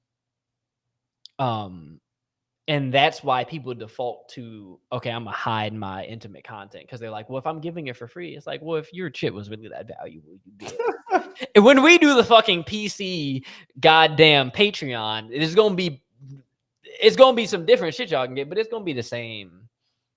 It's gonna be the same thing. So that was my long monologue of what I feel the issues of the intimacy is. I just think it's not made to be that. It's not what this is for. This community we live in is made to share. And that goes in, I mean, you can't have private moments. Nothing is private. It's very rare to have to go to a dinner and neither of the parties are taking pictures. I say this as someone who takes pictures at dinner. Right? We remember went to Tora Tora. I was like, yeah, this looks great. We need to take a picture of this shit, right? You know what I'm saying? Like, it is the utilitarian use of being able to document and being able to use documentation as memorization and have things be forever and instantaneous is kind of, I feel, antithetical to intimacy, because intimacy is like, here's a moment, it's not going to last, it's just us, we just know it. But it can't happen when everything is forever and everybody can see it. It's like, once again, OnlyFans. How is that an intimate moment if everybody can see it? I mean, right? It's like this against the idea of intimacy. So yeah, I mean, not to be, once again, I am trust and believe, I am not tech is bad guy. However, that tech is very bad in terms of what it does to the human psyche. Because once again, we have thousands of years of DNA that say otherwise of how humans are supposed to interact. So when you see why our generation is so can't talk to any fucking body and can't do intimacy, is because we'd rather not, and we were programmed not to. So a lot of the issues that we have of, hey, I see it on the internet, why is our generation, we just can't do anything. I'm like, well, y'all don't think that y'all just post all day on the internet? Y'all don't think that has something to do with it? Like, going back to y'all stories be like, oh my god, bro, I post a story maybe, and I need to do better because I have content clear to post. I'm trying to develop a brand on the internet. These motherfucking stories be, I mean, god damn, I feel like I'm looking at a magazine spread. You know what I'm saying? A catalog, because it'd be all kind of random shit. But yeah, so intimacy is a lost art, and it is. But once again, pendulum swinging. I think it'll swing back. I think when you look at successful brands, once again, when you look at certain markets, when you look at fashion, Chrome Hearts, intimacy, right? Boutique, atelier. When you look at ateliers, I mean, the idea of a boutique store, of a store that you can come and get one of one pieces. Anything that's customized and specialized, that's always going to be intimate. Once again, what's that come with? A higher price tag. So I think the thing is now, and this is the Shit, you a lawyer, nigga. What's the scales that y'all niggas got for that? That's the scales of justice. But that's the give and take of everything being democratized. If you want to be intimate, you have to pay top dollar for it. You have to pay top dollar to be exclusive and to have something tailored to you. Versus back in the day, if you wanted a suit, it was just tailored. Because that's just how they were made. So it's the give and take of it all. I think as long as you offer people an alternative to take the easy way out, people will. So I don't think the mass level communication, lack of intimacy thing is gonna go away anytime soon. I think you'll see if people want to make special, and this is something I'm considering having to figure out myself. If we want to make specialized thing and reach a target audience, and yeah, we want to be in the masses, but we're trying to figure out how to reach a ground audience. I mean, nigga, we might need to reverse engineer and get intimate. You know what I'm saying? So it is but it's not. It's, I mean, that's for my estimation why you are feeling what you're feeling. It permeates every aspect of what we have. Sports. There's no sitting down and watching a game with your homies. Besides Super Bowl. Besides the Super Bowl, everything else is like, I can watch it at home. I just look at the highlight and then, yeah, we can talk about it. I got DraftKings. I'm checking my parlay, right? Like, there's no, we sat down and watched this game. And man, this was a great game. And I'm glad we just got together and watched the game. Hey, it's parlay season. I'm glad we got together and watched Love Island. No, I need to text the internet about what I think about Love Island. Yeah. I have not watched Love Island either, by the way. So that is the long soliloquy of today's ills of society. Do you have anything else, my compatriot, my critically thinking comrade?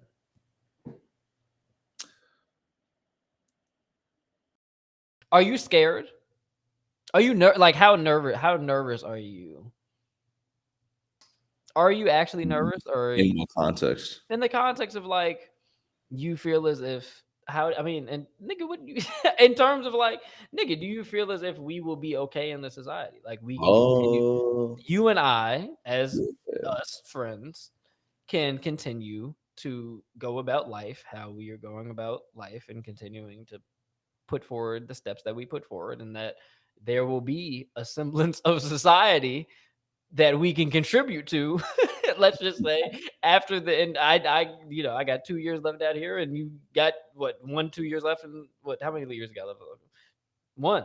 So let's take the year, and the next year, you think, well, we'll sit here in a year, we'll be able to sit here and have conversations, and things won't be marginally worse than they are now. I don't know. I think it's just so. I think the fear isn't that like it will be that way. It's just like it could. Like there's such a real possibility of like shit looking real bad just because of the way that the administration has played out and just the world in general.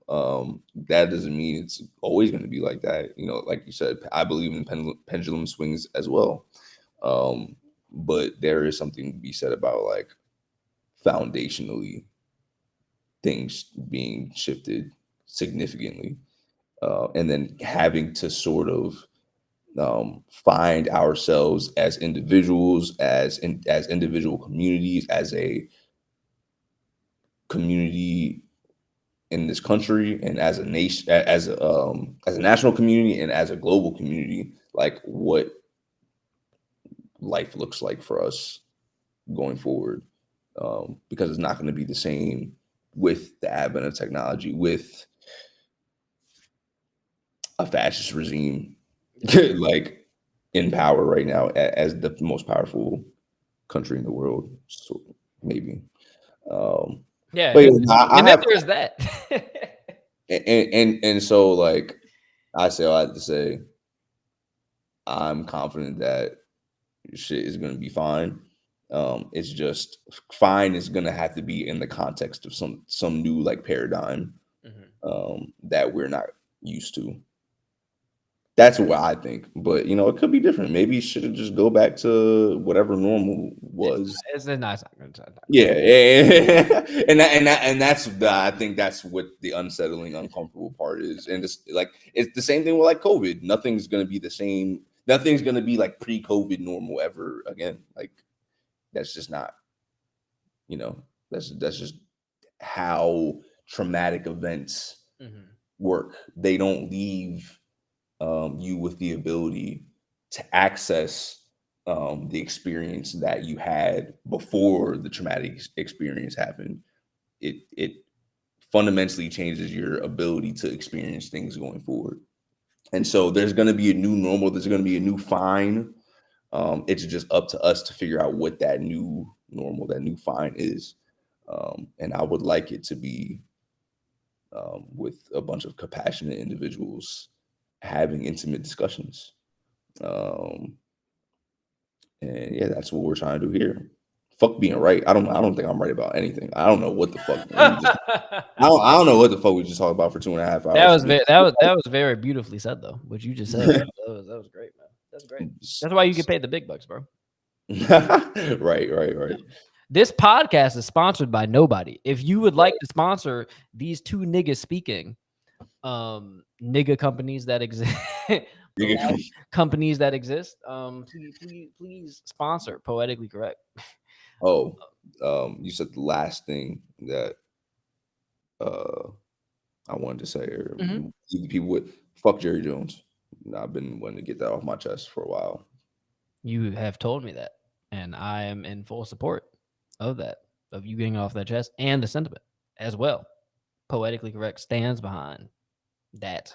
Fuck Jerry Jones, because you don't get to treat your employees like they don't work hard for what you got, my boy. You can't do that.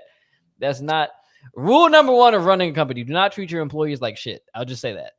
That is good enough. And don't try to be leaders eat last, man. Don't try to run a company to be the greatest in the face of the company. You are not bigger than the team, bro. Sorry. And he's gonna have to figure it out. Here's the thing. I mean, when he dies, it's like that's always my thing with these old people trying to hold on to this legacy. Like when you die, nigga, what do you think is left? Does Jerry Jones think he will be more famous than the Cowboys when he dies? Because he is surely mistaken. I think he just wants to be the Cowboys. I think he wants to, like, when people think about the Cowboys, they have to think about Jerry Jones the same way, like when you think about the Bulls, you automatically think about Jordan. That's such a terrible. I mean, that's the inherent difference. Jordan put in 13 years of hard manual labor that people saw and witnessed with their own eyes, intimately so. And that people can relate to. Absolutely. That's why people don't think about Jerry Krause when they think about the Bulls. Absolutely. Or Jerry Reinsdorf or any of the Jerrys. Exactly. And so we will not think about you, Jerry Jones. We will think about Emmitt Smith. We will think about Micah Parsons. Absolutely. We will think about Troy Aikman. We will think about Michael Irvin. Absolutely. We will think about Tony Romo. I think about Tony Romo before I think about Jerry Jones. Absolutely. Des Bryant, DeMarco Murray. Are you getting deep now? Come on now. As a New Orleans Saints fan, fuck the Cowboys in any capacity at any time, and the Falcons, by the way. And that. Oh, do you want to do that poem? If not, you don't got to do it, and we can just this can just be a teaser for next time. Yeah, we can leave them off with a poem. That I guess that. Oh, that's perfect, man. Oh, that's great. I love it. This nigga's giving me content pieces. All right, well then let me make money off this. Yeah, we are, and live right now. We about to figure out how to intro this because once again, people don't even listen this far, so we can just chop this shit up. Yeah, and it can be a thing. So how would you? Go ahead. Do you want me to like? Nah, I'm gonna just get into it. You just want to go. All right. Well, I'm gonna say I'll say it like this. So when I go back and edit it and I chop this part up, I can just have something that is said. So we are gonna end this episode off with a poem from yours truly, PC's finest, Isaiah Houghton. Yeah. So this poem is called The Prophet.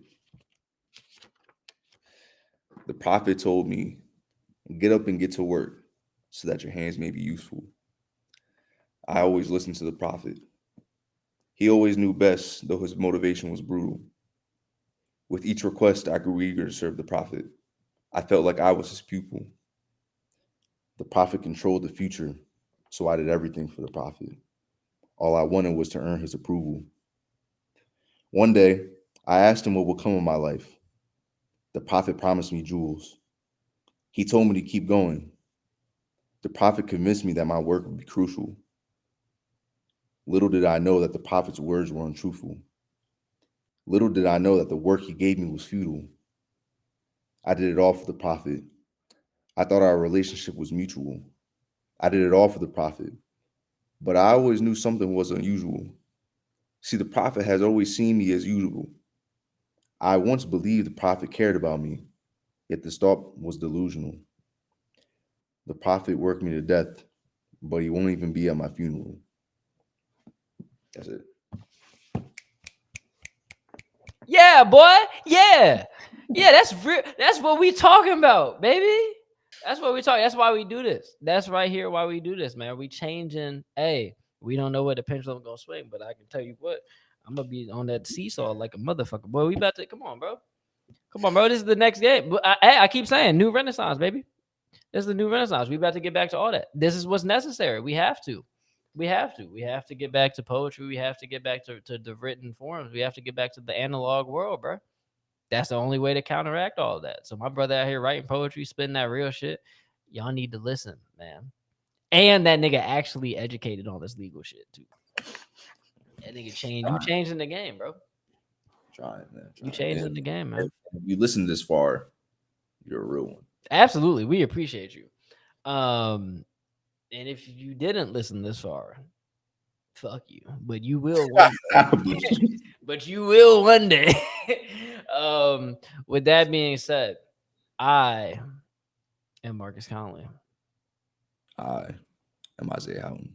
And I did not forget the outro this time.